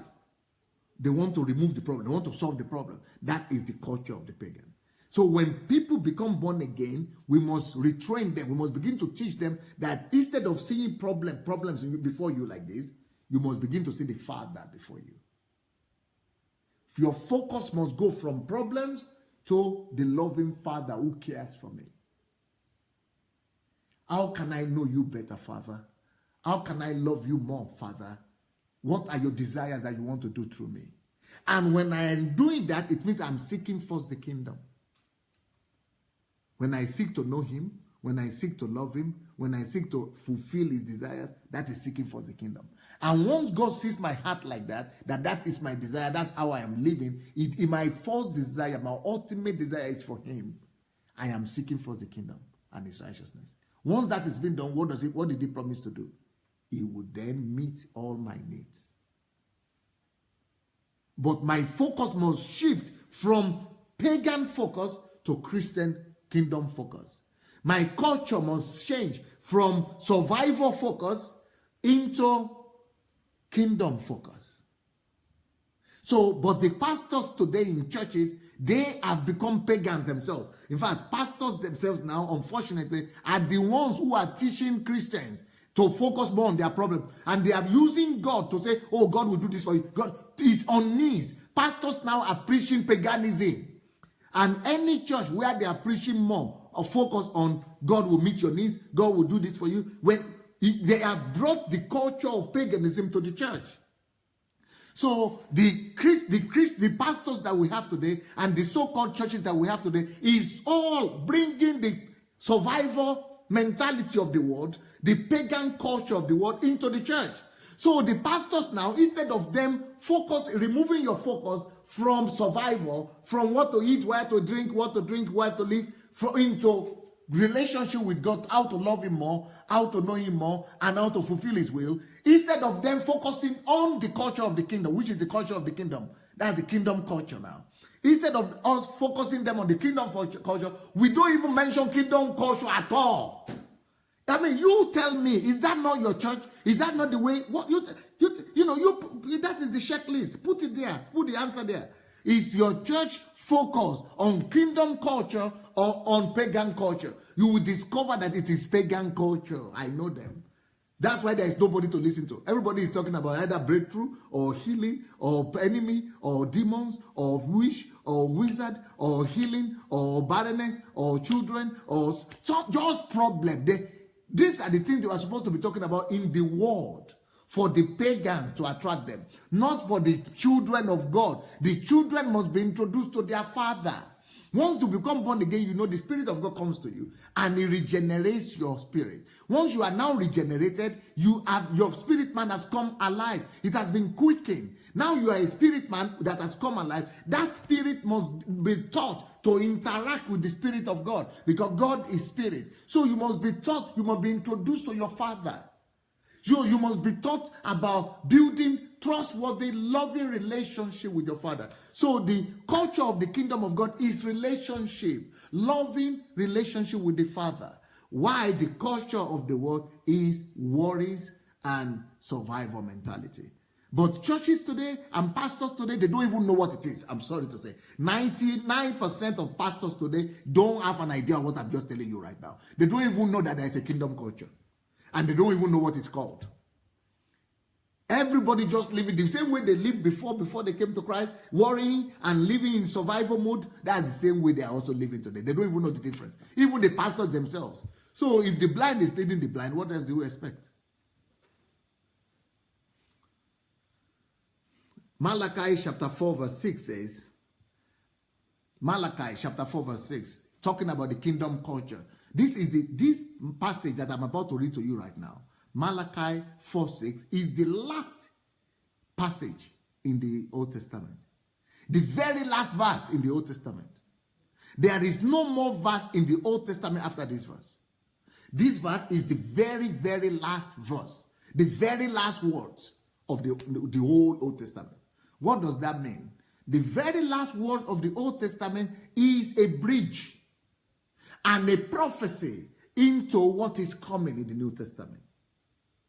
The last words of the Old Testament is a prophecy into the future of what is waiting for the world and what is waiting for us in the New Testament. So these words are very important for you to know. What are the expectations of those who lived in the Old Testament? What is it that Jesus said that the people, the prophets and the judges and the prophets who lived in the Old Testament, they dreamt of the time that we are living in. They said that the prophets of old, they wished that they will hear what you are hearing, that they will see what you are saying. They were dreaming of it. They were prophesying of it. What is it that the whole of Old Testament was prophesying about? What is it that concluded the whole of the Old Testament? Which is the greatest, because that prophecy is the greatest expectation, the greatest miracle that should happen in the New Testament, that the angels were waiting for, that the prophets were waiting for, that the judges were waiting for, that the kings were waiting for, that all the people who lived in the Old Testament were waiting for this day. They were wishing they could live in this day because they were looking for a time when they could have relationship with the Father themselves. Because in the Old Testament, nobody had that kind of relationship. Even the kings and the judges and the priests and the prophets, that the Spirit of God will only come upon them once in a while when to function, to carry out, to prophesy, or to carry out an assignment. Just comes on top, but not live in them. So the last thing that was prophesied in the Old Testament, that's Malachi that I said, chapter 4 verse 6, it says, and talking about Jesus, and he was talking about the coming of Jesus. He will turn the hearts of the fathers to the children. Relationship. That's why when Jesus started talking, he said, don't be like the Gentiles. The Gentiles are looking for what to eat, what to drink, what to wear. But your Father is not above. It's now. That is what Jesus brought. Jesus came, first of all, not to even save us from the sin first. Sin, he would save us from sin after he goes to the Calvary. But before Calvary, what did he bring? Because salvation is after Calvary. But before Calvary, what did he bring? He brought relationship with the Father. So he was saying, when you pray, say like this, our Father. He came first of all to introduce humanity to a living Father. It brought the culture of the kingdom. What's the culture of the kingdom? Relationship now. We are no more far from God. We are no more foreign to God. We are no more far from him. We are no more foreign to him.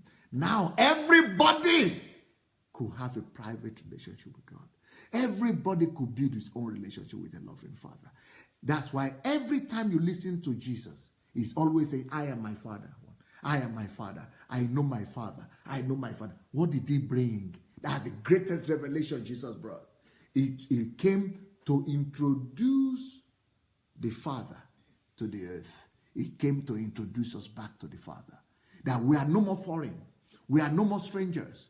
We are now children. So that's what he's saying here. And that's the greatest prophecy of the prophets of old and of the judges and all of them. Everybody in the Old Testament were looking forward. They said to the day that he will come. They were calling him the second Elijah. Elijah will come. Jesus will come. And what will he do? He will turn the heart of the father to the children and the heart of the children to the father. But today, you could go to church all your life and the pastors don't even make efforts to make you get to know the heart of the Father. They don't even know how to do it to make you and the Father become one. They don't even talk to you as if God is so intimate and wants to be so intimate with you. Most churches don't even teach you that church is all about teaching you, introducing you to your Father, so that they will not come between you and him. Church will not come between you and him. Pastors will not come between you and him, so that you will just get to know your Father. You to know his heart, to learn to walk with him, to learn to hug him, to learn to talk to him. That's why Jesus is always calling him Father. He said, you will not ask something of your Father, bread of your Father, and your Father will give. He's always talking about Father. That is one of his greatest missions. This is one of the most important things he came for, to introduce the Father to us. But you know, each time I talk about the Father, I talk about God, and I say, I am him. I and him are one. He is in me. I know him. People say he's proud. He's pride. They say, Pastor Sunday is too proud. He's talking like God like that. Even today, if you go and say, I and my Father are friends, I live with Father, I know my Father is, the people will say you have lost it. They have come back to the Old Testament again, where Father is far, where God is far. To many Christians, the Father is only God. God is God. God is God in heaven. Or God is God of Pastor Gio. God is God of Bishop Gio, something. God is God of Bishop Papa, so. God is God of Papa, the God of Papa something, the God of Papa. So they have been deceived. They have brought paganism back again. Because it was during paganism that human beings cannot call God. They cannot be intimate with God. It is in paganism that nobody can come close to their God. It is only a priest or only a voodoo man or only a witch doctor that is why they call them the God of this, the God of that. But today is your Father. Today is God with us. That is one of the greatest revolutions. The revolution is that Emmanuel, God with us. God with us, that's his name. It will no more be foreign to you. It will be with you in your heart. It will be your daddy God. That is the greatest revelation of the Old Testament. And that's why the Old Testament finished with that. That it will introduce.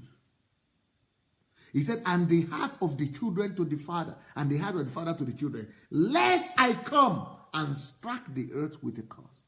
If there is no introduction, no father-son relationship in the New Testament, if we will not be able to build relationship, there will be curse upon curse, tragedy upon tragedy. It is, you will not, solve your problem by survival mentality. You will not remove your curses. It should be back now, no? It's not. No. Okay, I'm back. Oh, I'm sorry, guys. We lost everybody, eh?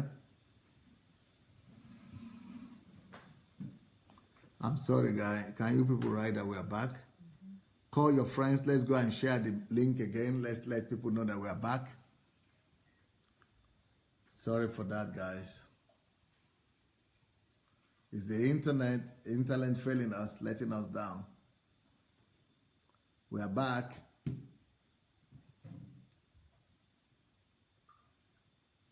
We are back. Call your guys back. That is just Facebook, internet for you.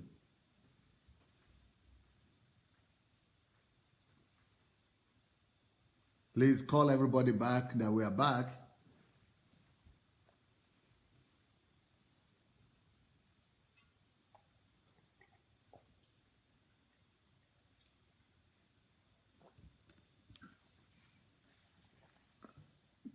Okay, guys. If you are ready, we can continue.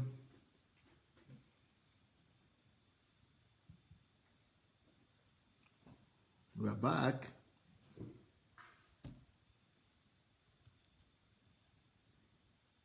Should we continue already? Okay. Let everybody come back.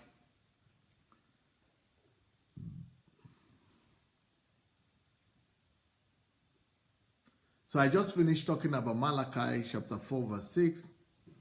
That once people come back to God, it should be the focus of the pastors in the church should be teaching people to know the Father and teaching people to set themselves free from the focus on survival and to believe their Father who cares for them.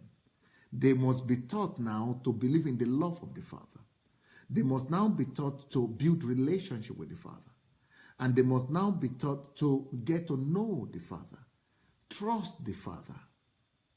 And they must now be taught about, putting the will of the Father as the priority of their life, focusing on the will of the Father rather than focusing on their own will and wishes. So one of the most important primary job of the church and of a pastor is to teach a believer never to live by their needs. But unfortunately, the churches that we have today, they are the ones rather focusing your attention on your needs and making you to, be focused on your needs, that God will do this for you, God will do that for you. Oh, God will resolve this problem. So even if there is no even time for you to think about God, because the pastors are only talking about your problem. So they are making you idol worshiper and a pagan right in the church. And that is paganism. You remember in the beginning we spoke about it according to Matthew chapter 6. When you focus on what to eat, what to drink, what to wear, that is paganism. That is the culture of the world, or paganistic culture. That's the culture of the Gentiles. But when you focus on God's need, loving God, getting to know Him, doing His will, that is building relationship with Him, that is the culture of the kingdom, the relationship with the Father. And that is what Malachi chapter 4 verse 6 is talking about, that is all about getting to know the Father and building relationship with the Father. Okay, should I continue or should I just stop on this? I think I should ask you guys. So I want you to look at your checklist. I hope you people are writing the bullet points down, because this helps for you to be able to analyze your Christian life. Are you a pagan Christian or you are a biblical Christian? And these questions and these bullet points that I'm giving to you are to help you dissect so that you have it clearly in your mind what it is to be, what it means to be a Christian. And that's why most people who meet me, they confess that, Pastor, since we meet you, we discover that we need to be born again all over again. A lot of Christians need to be born again all over again, because the Christianity that we've been taught is not really Christianity. It's just microwave Christianity. It's just the same paganism with the culture of Gentiles, focusing on needs, focusing on survival, right in the church. So we are living the Gentile lifestyle, the unbelievers' lifestyle, the idol worshippers' lifestyle, the survival lifestyle, right in the church. And the pastors are the drummers. They are the ones, they are the ringleaders. They are the ones leading you in worshiping your needs, in focusing on your needs, focusing on your desires and serving your desires. Unfortunately, that is paganism. That is not Christianity. Christianity is when you come to Christ, the pastors are supposed to focus on letting you know your loving Father, our Father who art in heaven. That is learning, teaching you how to build relationship with the Father. Personal relationship. Nothing should come between you and him. Jesus died, and when he died, he opened the door for a direct relationship between you and your Father. And that is why the veil in the church, in the temple, that's why the veil was torn into two, to symbolize the open door between every human being and God the Father. You can go into the Holy of Holies now without hindrance, and nothing should stand between you and him. So that's why Jesus was always emphasizing the relationship between Father and him and the Father. And he was always talking about him and your Father. He doesn't talk to God. Jesus didn't talk about God as in the third person. He didn't use that language of talking to God as if he's talking to somebody who is far away or who is a third person. He was always talking to God as a second person, as an individual, as a personal, ongoing relationship with the Father. And concerning us also, he said, when you pray, pray like this: our Father, my Father, our Father who is in heaven.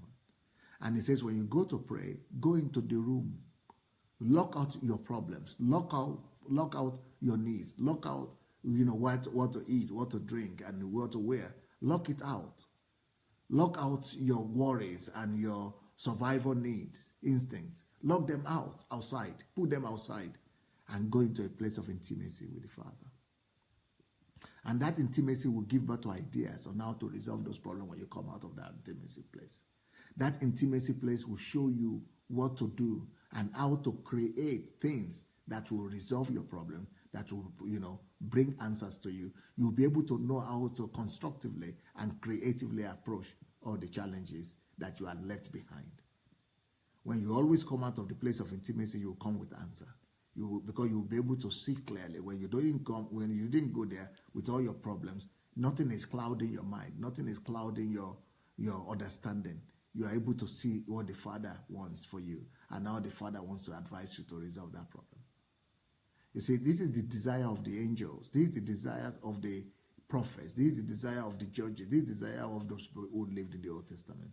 And that's why the last words of the Old Testament is about this, that he will come, that Jesus will come. And the most important thing they identify as the mission of Jesus is not even that born again, that will be born again. That was not the most important thing that they identified as the mission of Jesus. It's not that he will carry away our sin. That was not even the most important thing they identified as the mission of Jesus. It's not even that he would die for our sin. That was not the most important thing they identified as his mission. The most important thing they identify in the Old Testament, in the last words of the Old Testament as the mission of Jesus, is that it's going to build a relationship with man. God is going to live in man. God is going to be one with man. God is going to be having his abode in man.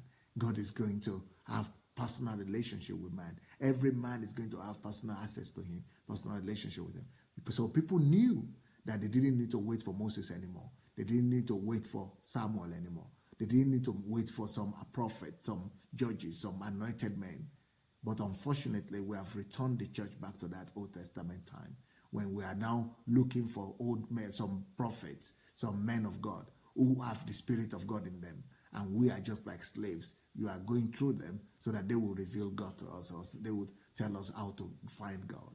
Or, as if God had not come in the New Testament, as if he had not come to live in our hearts, as if, the veil has not been broken. So the whole purpose of the gospel is being defeated by paganistic practices in our churches. So that's why I gave you the checklist. You check out what you have been practicing, as if it's pagan Christianity or biblical Christianity. If you had been looking at, your pastors and men of God as people that will help you to get to God, that is paganistic Christianity. That is not Christianity, biblical Christianity. In biblical Christianity, the pastor shouldn't come between you and your God. It should be between you and him alone. If you have been thinking that you have to go to church, you have to go to service so that God will hear you faster, or so that you find God in church, you have been practicing pagan Christianity. The real Christianity is supposed to be relationship between you and Father, God, and you don't need to go to anywhere to find him. It is in your heart. You just need to open your heart, the door of your heart, and shut out every other thing. You don't need to go to church. You don't need to go to, see men of God. You don't need any prophet. It's just in your heart. Shut out everybody else and went into a time and a place of intimacy with your Father in heaven. That is the culture of the kingdom of God. Relationship, personal relationship with a loving Father. Then once you begin to build relationship with God, what does that culture of the kingdom entails? It entails you desiring to love him like he loved you and gave his life for you. Loving relationship. Secondly, that culture entails knowing him. So you want to strive to know him. You read the Bible, you study, you learn from other people, you read, you find ways to discover him and know him more. What other things does it entail? It entails also you finding out from the Father what are his will and what are his desires for your life. What does he want you to do on the earth? You are finding out his will in heaven so that you bring it to pass on the earth and fulfill his will and his heart desire on the earth as it is in heaven. That is what Christian life is supposed to be about. So your focus is no more about your own survival or making a living or what to eat or what to drink, but it's all about him, your personal relationship with him, and his desires that he wants to accomplish through you. Okay. So I want you to tell me, what should I do? Or have they answered? Should I continue? Huh? What should we do? What should we do? Should I still give you another 30 minutes, or we should do tomorrow? We should come. Huh? No comment. Well, I would like to hear your comments. What will you say? I think we should. This is a good place to stop, right? And we could continue tomorrow. Okay. So let's continue. Okay. And Jennifer Ashebe wants us to continue tomorrow. Somebody said tomorrow. Somebody said today. Continue.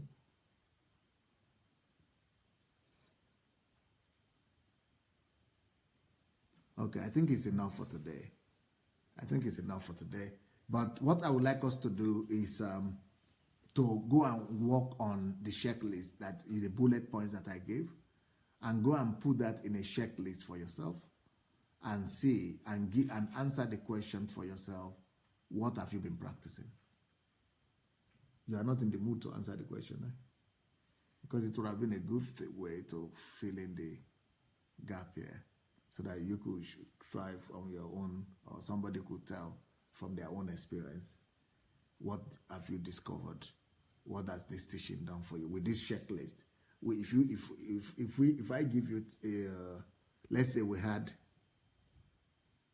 20 points today. How many points did you think you got right? Only you have to see you though. You have to see you.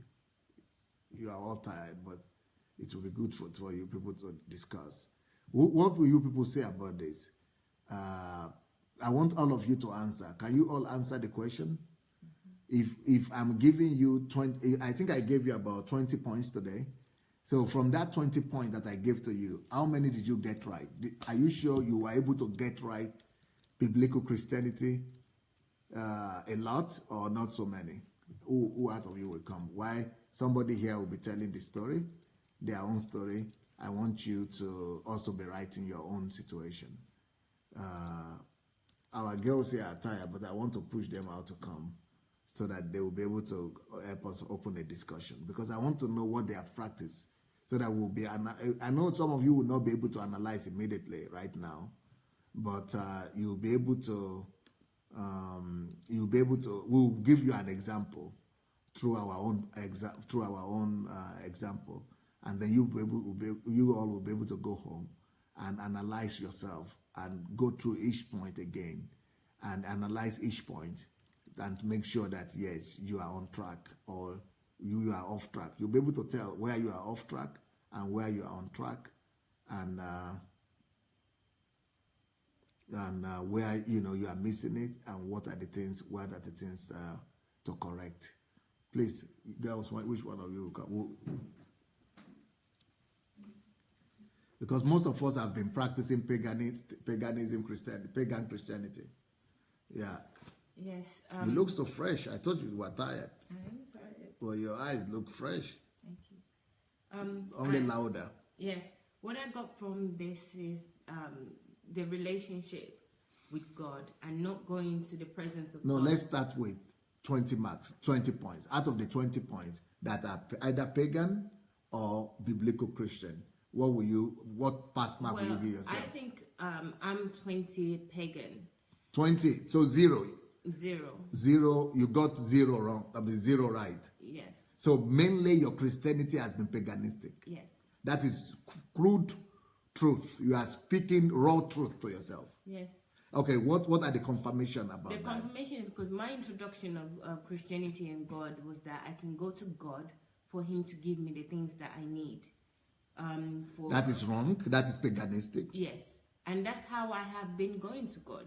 I don't go to God in any other way other than that way until you start to mention this specifically. So the form of Christianity that you knew was the pagan Christianity. Yes, it was a pagan. That was how, everyone that I knew and myself, that's how we go. Well, even in church, when I'm doing evangelism to people, this is what I say to them to come to church. So I will say to them that any problems that you have, anything, you just come to church. And then yes, but that is not bad with their unbelievers, because that's their language. The culture of the unbelievers is that their needs will be met. That's okay for unbelievers, but once you become a child of God, it should now be relationship with your Father. Because people who don't have relationship with the Father, they only have relationship with their needs. And that's what makes them pagans. They are pagans because their needs, which is, things of the earth, are the things they worship. Their life is all around their needs. So that's why they are pagans, because they don't have relationship. They only have relationship with their problems. And they want to resolve those problems. And so all their lives, they are resolving their problems. It is relationship. The only intimate relationship they have is between them and their problems. That's the world. That is paganism. But when you become Christian, you divorce yourself from your needs for survival, for what to eat, what to drink, and what to wear. But you begin to build intimate relationship. You are divorced from your problems, and you begin to build relationship with the Father now, because you now have a Father to build relationship with. So you are now telling me that even as a Christian, being in church, you are all married to your needs still. Yes. Is that what I'm getting? Yes, that's exactly what has happened to me. If I'm a very conscious person, if I think, I know that... No, but you are not the only one. Rex also says the truth is that it's 0 upon 20 for him too. Yes. So many people are saying that they got it 0 upon 20, just like you. Yes. If I'm honest in my heart, I know that there are times even when I ask myself questions that, do I really love God? Something says to me that I should really love God and be the biblical Christian. But because everybody and the constant introduction and confessing of God has always been on needs. So what I thought I needed to do was bring more need. That my relationship with God is that I trust Him to give me those things, not that I trust other people. The difference between me and the pagans, in my own opinion then, was that I don't go to any herbalist or witch doctors, but I go to God. So that makes me a child of God. Whereas they will go to a man, and I go to God for the things. So that was how I see God. That's how I understood Him. No, but that is the definition of paganism, the primitive one, like people in the street thing. But Jesus gave His own definition of paganism. According to Jesus' definition of paganism is this, that when you go to God, even God Almighty, with needs in mind, you are being driven. It is about what is, it's not about who you go to. It's about what is driving you. If what is driving you are your needs, if what is driving you are the survival instinct, then those needs, those things, anything that is driving you is your God. That is what qualifies you as a pagan. Yes, but until you started showing the videos and you started showing us and giving us the definitions and the comparison between biblical a Christian and what a pagan was, I didn't understand that. I didn't know that. I just thought that the fact that I was going to God for my own needs makes me a child of God. Yes, I did have some worries at some time. I think maybe that's the Holy Spirit that would tell me that, do I really love God? At times it tells me that. But I'll justify my love for God that I attend church, that I do some things that are good, that I... But that is also paganism, because when you are trying to please God through your works, that is paganism as well. Yes. I mean, that's why I said 0, because I didn't recognize myself in any of the biblical Christian, but I recognized myself. You see, whatever drives you is your God.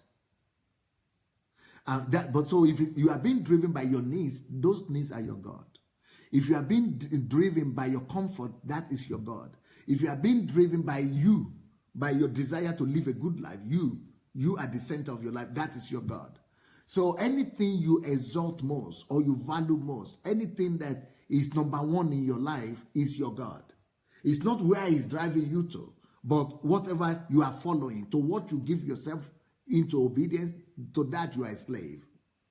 Yes, but I think that I thought I was excluded because I was coming to God. So I'm on the side of God. So even though I was giving myself to myself, I was giving myself to my own needs, but those needs I believe and I trusted to be met by God. That is using God as ATM. Yes. So you are not serving God, you are serving yourself. You are serving your own needs. So God is just being used. That is prostitution. You are prostituting on God. You are using God. Yes, I realize that now. And I think, even in the past, I've been realizing it daily, that's what I do. And I try to refrain from always asking and just loving God that I have or I don't have. For me, it helps me not to be in church in the environment where they're asking me to ask, because that's what they do. Yeah, pastors push you to that. It's that. like, ask, do this. Even when I don't have a need, I think that if I'm in church, I have to ask for something. I have to think of something. Otherwise, what am I doing here? No, what you are supposed to think is this. Find out from the Father what are his needs. What are the desires in the heart of the Father? That's why you have relationship with him. It's just like saying, if I'm your father and you want to please your father, so you want to ask me, what are my desires that I do for you? What you say, what can I do for you, Daddy? What are my desire for you? What are the things on my heart? That is what you do in church. Or not just in church. It doesn't have to be in church. Just, you want to please your Father. You want to find out what are his will in his heart, in heaven. And then when you discover those will, then you live your life. You go to work to bring those will to pass on the earth as it is in God's heart in heaven. That's what it means. That it will be done on earth as it is in heaven. No, I didn't understand that. And I think that I was worn out by in church, where they say that, to please God, is you have to be a worker in the church. You have to do other things. So I don't need to ask. So to please God, you have to do what? To be a worker, you have to do something in the church. No, that is doing something, and that is what is called works. We cannot please God by works. The relationship with God is built on three fundamental things. First of all, you have relationship with him on the basis of love. It's about love. He had demonstrated, he first of all demonstrated love to you by dying for you. So because he died for you, you are responding to his love. You love him back. If I show you love, you love me back. So that is what we do. We respond to his love. So that's why we love him. That's why it's the most important commandment. So now that's number one. On the base that your relationship is based on that love. Love, you are responding, reciprocating his love. You love him back because he has shown you his love. He died for you. He forgave you your sins. He brought you into his kingdom. He made you his child. He forgave you. He cleansed you from everything. So you have a loving relationship with the Father. That's number one. Number two, the next thing you want to do, you want to get to know him. How do I become like you, Father? I want to get to know you. Show me. I want to know my Father. I want to know my Father. exciting. I want to know my daddy. That's the second thing. So love, I want to love my father. I want to love my father. Number 3, what are your desires, Father? I want to please you. What are your needs, Father? Tell me, what are your desires, Father? Then I go to work for that. Pleasing him by establishing his will on earth as it is in heaven. You never got it that way? No, I didn't have that understanding at all. And I didn't have the chance. I mean, I spent 15 years of my life in church. So even if I'd spend less than that, just today's teaching alone, which is under 2 hours, I have a different understanding of how I should be. Not that you haven't even been saying this for a long time, but because of the way that you put this now, where there are the two sides, the biblical and the pagan Christian, I have a very clear-cut understanding of which one. Comparative analysis. Yes, because I personally, I don't have a relationship with God. Hence the reason why I didn't even know. I've heard of the scriptures, a lot of the scriptures that you mentioned, but I didn't go back and look and ask God, go through the 3 steps that, you love me, you're my father. I didn't do that. I do say, God, you're my father, thank you, I love you and all that, but it's because I am saying it to get something, to achieve something from the him. Ultimate purpose and motive is still you. Yes. And your needs. Yes. That means that is your God. Your motive is your God. Yes. And the only thing I had in my head was that at least I'm not asking anybody else. I'm asking you. So that shows you, God, that is you that I respect. As though there's an alternative. I had in my head that I had other alternatives and I chose this God. So that for that, you should just, God should honor me for coming to him. So you are trying to please God and get God's favor through works. So basically, really, you've just been introduced to pagan Christianity. Yes. And you think you are the only one like that? No, I don't. I think in any church that I have been, that's how all of us are, because we're constantly asking. We're constantly asking him. So this is the only form of Christianity that you knew, the pagan Christianity? Yes. Asking him to either do something for us or go and be a higher killer, to go and kill something or kill somebody, or take something that we didn't work for to go and get it for us. And because, we're coming to him instead of going somewhere else. So God should be the one catering for us and honoring us for coming to him. And because I didn't go out to party or I didn't stay at home, I came into church, then, you just have to do it for me. I don't think otherwise. There's no other option here. That's just the one way. And I get there and it's reinforced in the church, it's reinforced by the leadership in the church, by the pastors, by everybody, by prayer points, is reinforced. Everything is reinforced. That belief system is reinforced.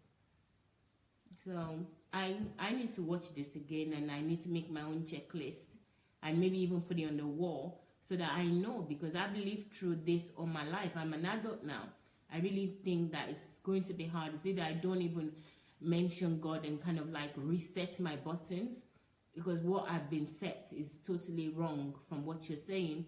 And because you backed everything up, it makes sense to me. I kind of feel sober right now, because this is what I've been doing is just been the wrong thing. I wouldn't even like somebody to do that to me, let alone I've been doing that. And I think the reason is because the pastors, most pastors in the world, they don't know better. And the only thing they know is that just needs. So they are exposed only to the pagan culture.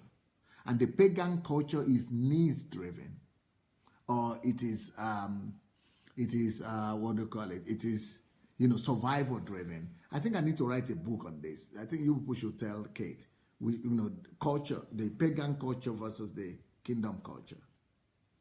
The Christian culture versus the pagan culture. Or are you a pagan Christian or whatever, or a biblical Christian? Pagan Christianity versus biblical Christianity, or pagan Christian. I know, pagan Christian. Checklist. Are you a pagan Christian or a biblical Christian?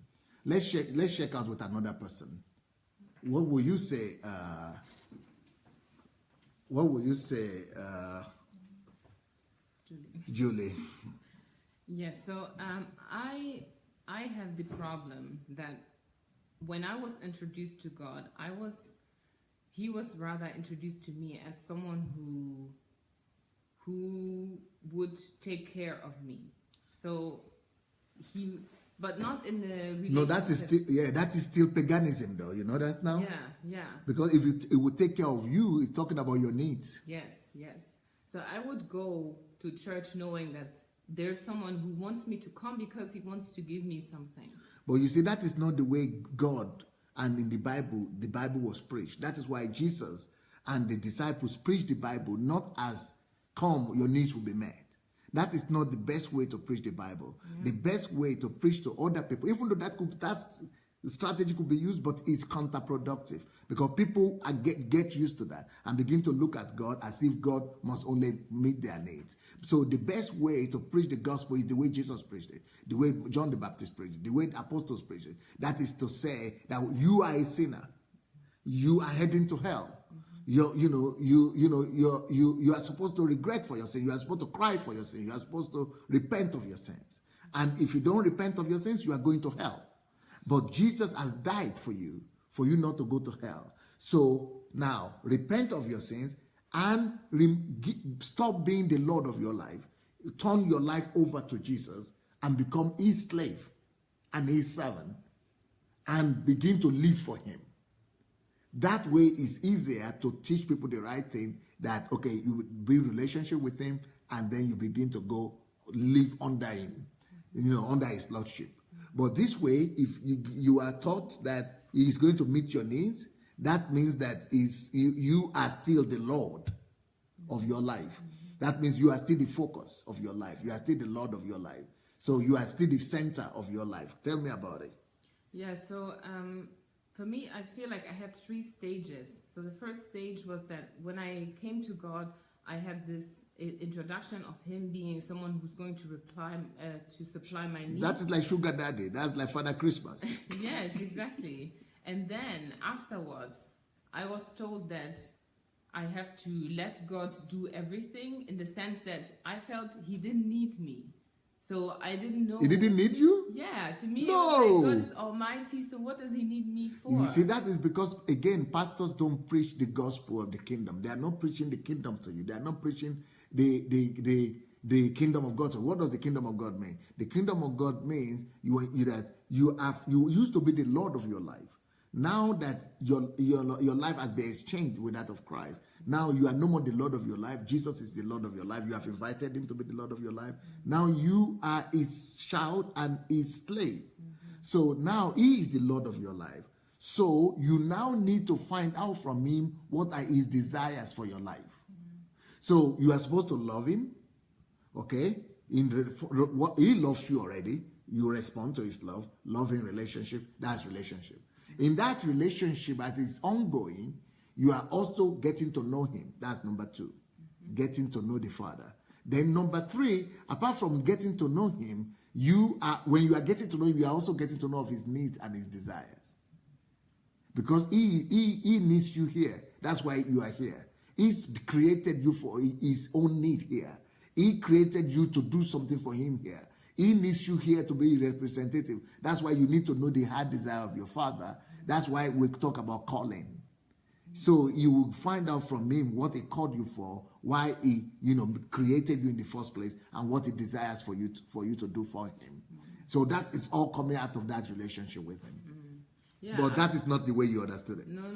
The way after I understood that, okay, God is probably not just there to supply my need, but he wants me to just come and worship him. I never had the understanding of my calling and that there's something he wants me to do. But what do you mean worship him? Worship him, you mean to come into church to come and sing? Yes. Come to church, come and sing, and worship, bow my head. And just your life is all about to worship him. But worship him doesn't mean come and sing. Worship doesn't have anything to do with songs, singing. Worship him means that your whole life is supposed to be a worship to him. So on daily basis, that is, what does it mean that worship for him? You are laying down your life to serve his purpose. That is worship. When you lay down your life to fulfill his purpose. Let me tell you the place, the only place, the first place where the word worship was used. The very first place where the word worship was used is when Abraham took his son, Isaac, to sacrifice, to kill him, to sacrifice him on the mountain. So he said, we are going, let us go and worship God. So worship, we are going down to lay down. The father is going to lay down his son's life, and his son is going to lay down his life also. So everybody is going to lay down their lives. So that is worship. Worship doesn't have to be with music. It could be sometimes, but worship is supposed to be your whole life. That is when I lay down my life, my talents, my gifts, my abilities, to fulfill whatever is the desire in the heart of my Father. That is worship. So every day when I go to work, when I go to impose the kingdom of God in my spheres of life, when I go to study, that means I am worshiping. Worship is not what you do in church or what you do when you sing. Worship is laying down your life to fulfill the desires of the Father. Yeah, but I think that's why for me there was always a separation between church life and my private life outside church. Okay. So I would go to church, this is where I would go worship, this is where I would do what I have to Not do for only God. you, that explains why people don't live Christian life apart from Sunday. Yeah. Because I was not taught that I have to bring the things I'm learning in church to my outside world. Because I didn't know how. I'm not singing outside. I don't go to sing in my workplace. So I'm not doing this. But I felt something weird in me because I felt hypocritical in a way, but I didn't know how, like what that means. Yes. And the third stage for me was when I understood that, yes, I have to do God's will.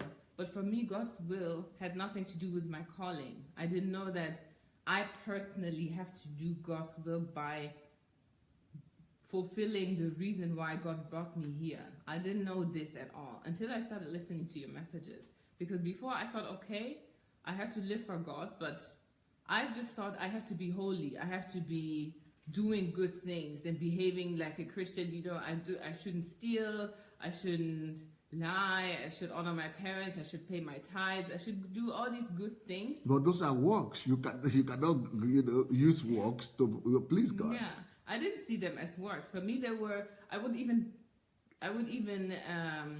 show off to people, saying that I would be paying my tithes. I'm a good Christian, and this is how I praise God. This is how I. That is religion. That is again paganism. Yeah, I in have the church. a relationship with God this way. So I wouldn't. For me, relationship with God was connected to church and my activities. And sometimes talking about God, saying that I'm a Christian, I don't smoke, I don't do this, I don't do that, and that's it. But knowing God, to me, it was like God was too far away. God is mysterious. I will never know who God is. Are you serious? Yeah. Like, you know, just this big, giant someone who will judge us one day. So that's why I had to do everything correctly. No. So no, you are not serious. Yeah.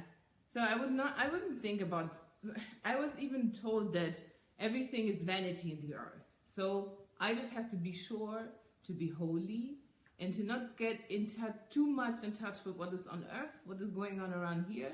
Maybe learn, do my certificate, go to school, all of these things, but not fulfilling my assignment. I didn't know anything about assignment or calling, nothing. So I would just try to live rightly, try to live holy. That is religiosity or paganism. Yeah. So what did you get today? Today I felt like God is so tangible. Like God is very real. Real, yes. Like I can access it. Just anywhere, everywhere. I don't have to wear something specific. You don't have to go to any specific place. Yes, I can just be with God and talk to Him like my Father. And it's funny because I have been searching for a father all the time. I've been searching and searching.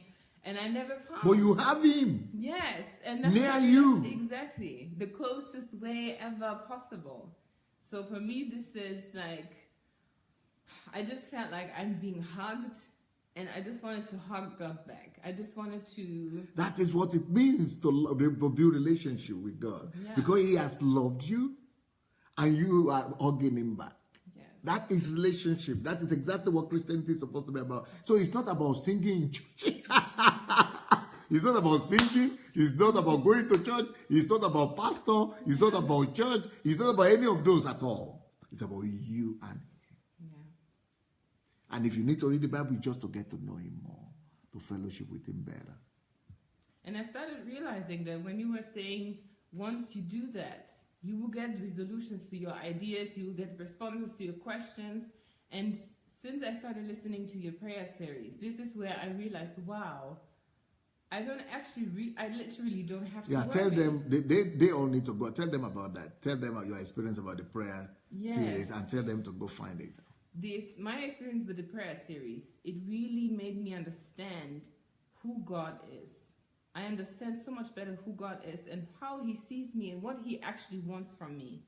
Because we all think so many things. We think we have to do so many things and be righteous and say certain things. I know I had a template on how to pray. You know, what I have to start with, then the second thing, it's like introduction, body, and conclusion. This is how I would pray. It's not possible. Yes. Are you serious? Yes. No, it's not possible. I would feel good because I went through the template and I had done my due diligence. No, but people are asking where should they find it? Where can they find it? Yes, you can find it on YouTube, Sunday Adelaja Official.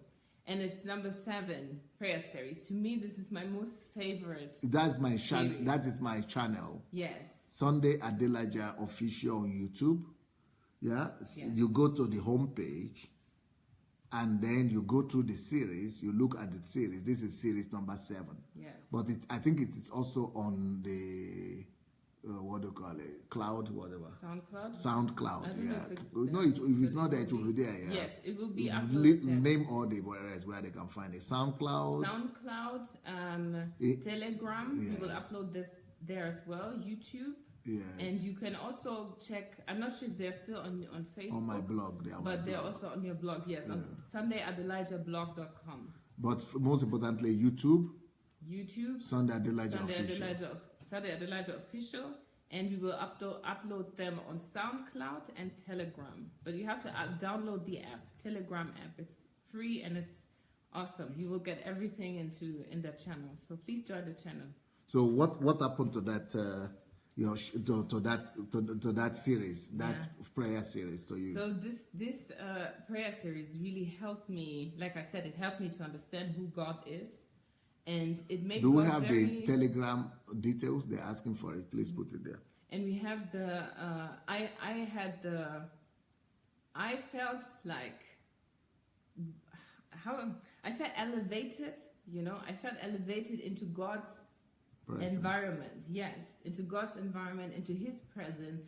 Like He was taking me in His arms, and it's not just like a hug that you have from someone, but it's like He took you permanently. And you're now sitting with Him. It's not like you have to go somewhere, or sometimes you feel like, I need to go with God because I feel like I'm away from Him. You're now sure that you're always with God, that He's with you, that He is in you. It's like the Bible's verse when, Paul says that we have to be like Christ and Christ in us. It's like, I felt this now. I understood, yes, okay, He's in me. I don't have to... So you mean people go to church without having that? No, they don't. Somebody is just saying it right now. Somebody is saying it right now that Pastor Sunday, it's probably time to do altar call all over again. But if that is the case, I have to do altar call every day. But if you go to do that prayer call, prayer series, you will get this without the altar call here. Because I have to be doing altar call every day here then. But if you go and get the prayer series, you will get that. You will get born again, and you have personal relationship with God. And now, do you now understand why I say in Africa we don't have churches anymore? No, because it's more religion now. It's no more relationship.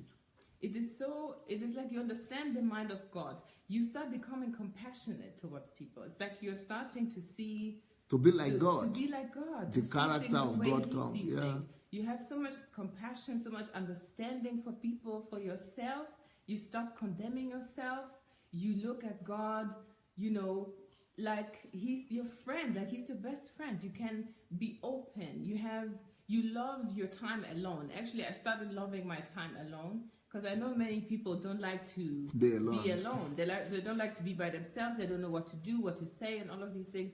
But for me, I started loving being by myself because I understood that I'm actually never alone. I'm never by myself. And whenever I am, I'm always so happy because I know this is the time. This is the time where I'm alone. I'm with God. I can spend my time with him.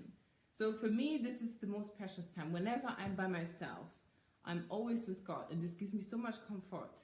And I can always renew myself. And even if the good thing is, even if I'm outside, because before I came here, I was always outside. Every day, morning to evening, I would always be outside around people. And before I was thinking, oh, I need to go somewhere. But even in the bus, going to work, I would have my conversation, my inner conversation with God, knowing that because it's in your heart, it's not somewhere. There, yes, because I didn't have to go anywhere else. And I sometimes had to work on Sundays, and this was a trouble for me because I thought I have to go to church because I haven't spent time with God 24/7. And he's there for me. And your entire life is becoming so much clearer. It's like, you know where to go, you know what to say, you know how to react. If there's any series from me, if there's any series you have to listen to and you have to start to, it has to be this series. And then you will prayer series. This prayer series. And after that, you will know which one you have to go to. Like for me, I went to the calling series afterwards. I went to, which one was it? I went to the financial teaching afterwards. Depending on your situation, you will start to see your situation. You will be very, very clear with who you are and where you stand. So please listen to that series. It's just the best thing you can do for yourself. It's the best thing you can do for God. And it's the best thing you can do for other people. To start building relationship with God. Yes. So... Amodupe says, I wish Pastor Sunday has started all this series long time ago. I've started a long time ago. Yeah. At least 12 years ago, my teachings have been on the internet, on the blog. But, there was no internet live broadcast since till last year. And I started last year as soon as it started. Yeah. I was one of the first person to do live broadcast. But, people are going to be beginning to get born again all over again. And now the people who are always, afraid that I was going to show video, this is not time for video now. I'm not going to be exposing or showing any people's video these days because I'm rounding up. I'm doing, the summary. So what I'm going to do today, what I did today is what I'm going to do tomorrow. So invite people back. That no more video, no more expose. I'm just going to be showing, you expose of yourself so that you see your own heart, so that you will see who you are, so that you'll be able to open your heart and do a surgery. This is a surgical session we are doing. It's a surgical session to your heart about yourself. Are you a Christian? Are you really, a biblical Christian, a born-again Christian or not? Most people just say they are born again, but they don't know what it means. But you have to know God. What we are talking about today now, these 20 questions that I gave you will let you know, do you really know God or you don't know God? And now, 90% of the people there today are saying, we didn't know God.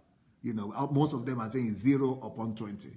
So in zero, they got right, that they were walking with God. All the 20 situation was paganistic Christianity, pagan Christianity. So we had about 300 people in the average today. So out of the 300 people that were answering the question, the checklist, the result is that people were, 90% of the situation, pagan Christian. And this is the same thing all over, not just in Africa, but all over the world. So I really hope that people who are not here today, that you'll be able to give them the video and send this video all over. So that I think this will help people to see my heart and to see my motive, that my motive is not to expose people, and my motive is not to put anybody down or to name anybody. My motive is to bring God back to the church. My motive is to bring God back to Christians.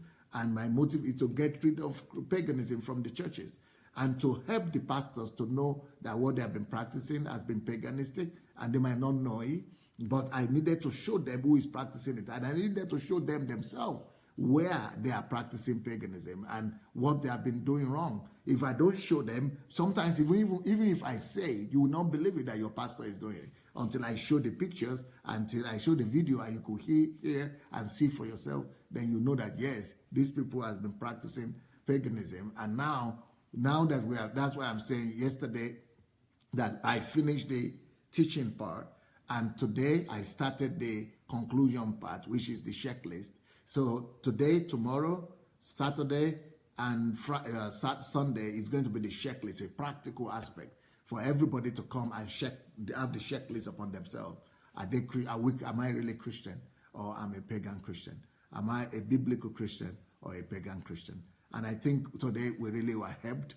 I hope that we got some answers today, and you could use this to now help, other people, to give them a checklist as well. A checklist, we said, to do a checklist for other people as well. And I will appreciate it if anybody could form this and put this in a proper checklist written form, and then so that we could always use it as a checklist, as a practical physical checklist that we could show people, and give to people, and we could, send to people, and show people that everybody could just, look and pass the exam as a kind of, So I hope today is helpful. This is just the first day today, and we have more days to go. I have more questions, of course, ahead that we could use to do the checklist. So, like I made the announcement in the beginning that all my teachings are on YouTube, Sunday Adelaja Official on YouTube. You could go to the homepage and see the teachings there. And you could also go to what they call Telegram now, desktop.telegram. That is, you have the link there now. That is for video and audio messages. Those are MP3 messages and video messages. You could just register there and everything will be coming to you. Nobody needs to know that you are registered there. Your name will not be shown. You will not be just registered there, and you'll be getting all the messages, video and audio, anyone you want. And then you could go to SoundCloud. SoundCloud is MP3 only, and you could send those download them and send them to your people in Africa, in Nigeria, and let them go and listen over it. And you could listen also when you're in your car. You could listen to all this in your car. And, so audio is available now as well. So go ahead and register for the SoundCloud and for the Telegram, and you'll be able to have the audio and the video, anyone you want, and of course on YouTube. So let's go and share this message. If you have not yet shared the message, go share the message.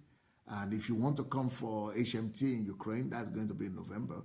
November from the 5th to the 12th. Is going to be when we have the HMT training for pastors, ministers, and just for Christians, anybody. So you could come for History Makers training in Ukraine for November.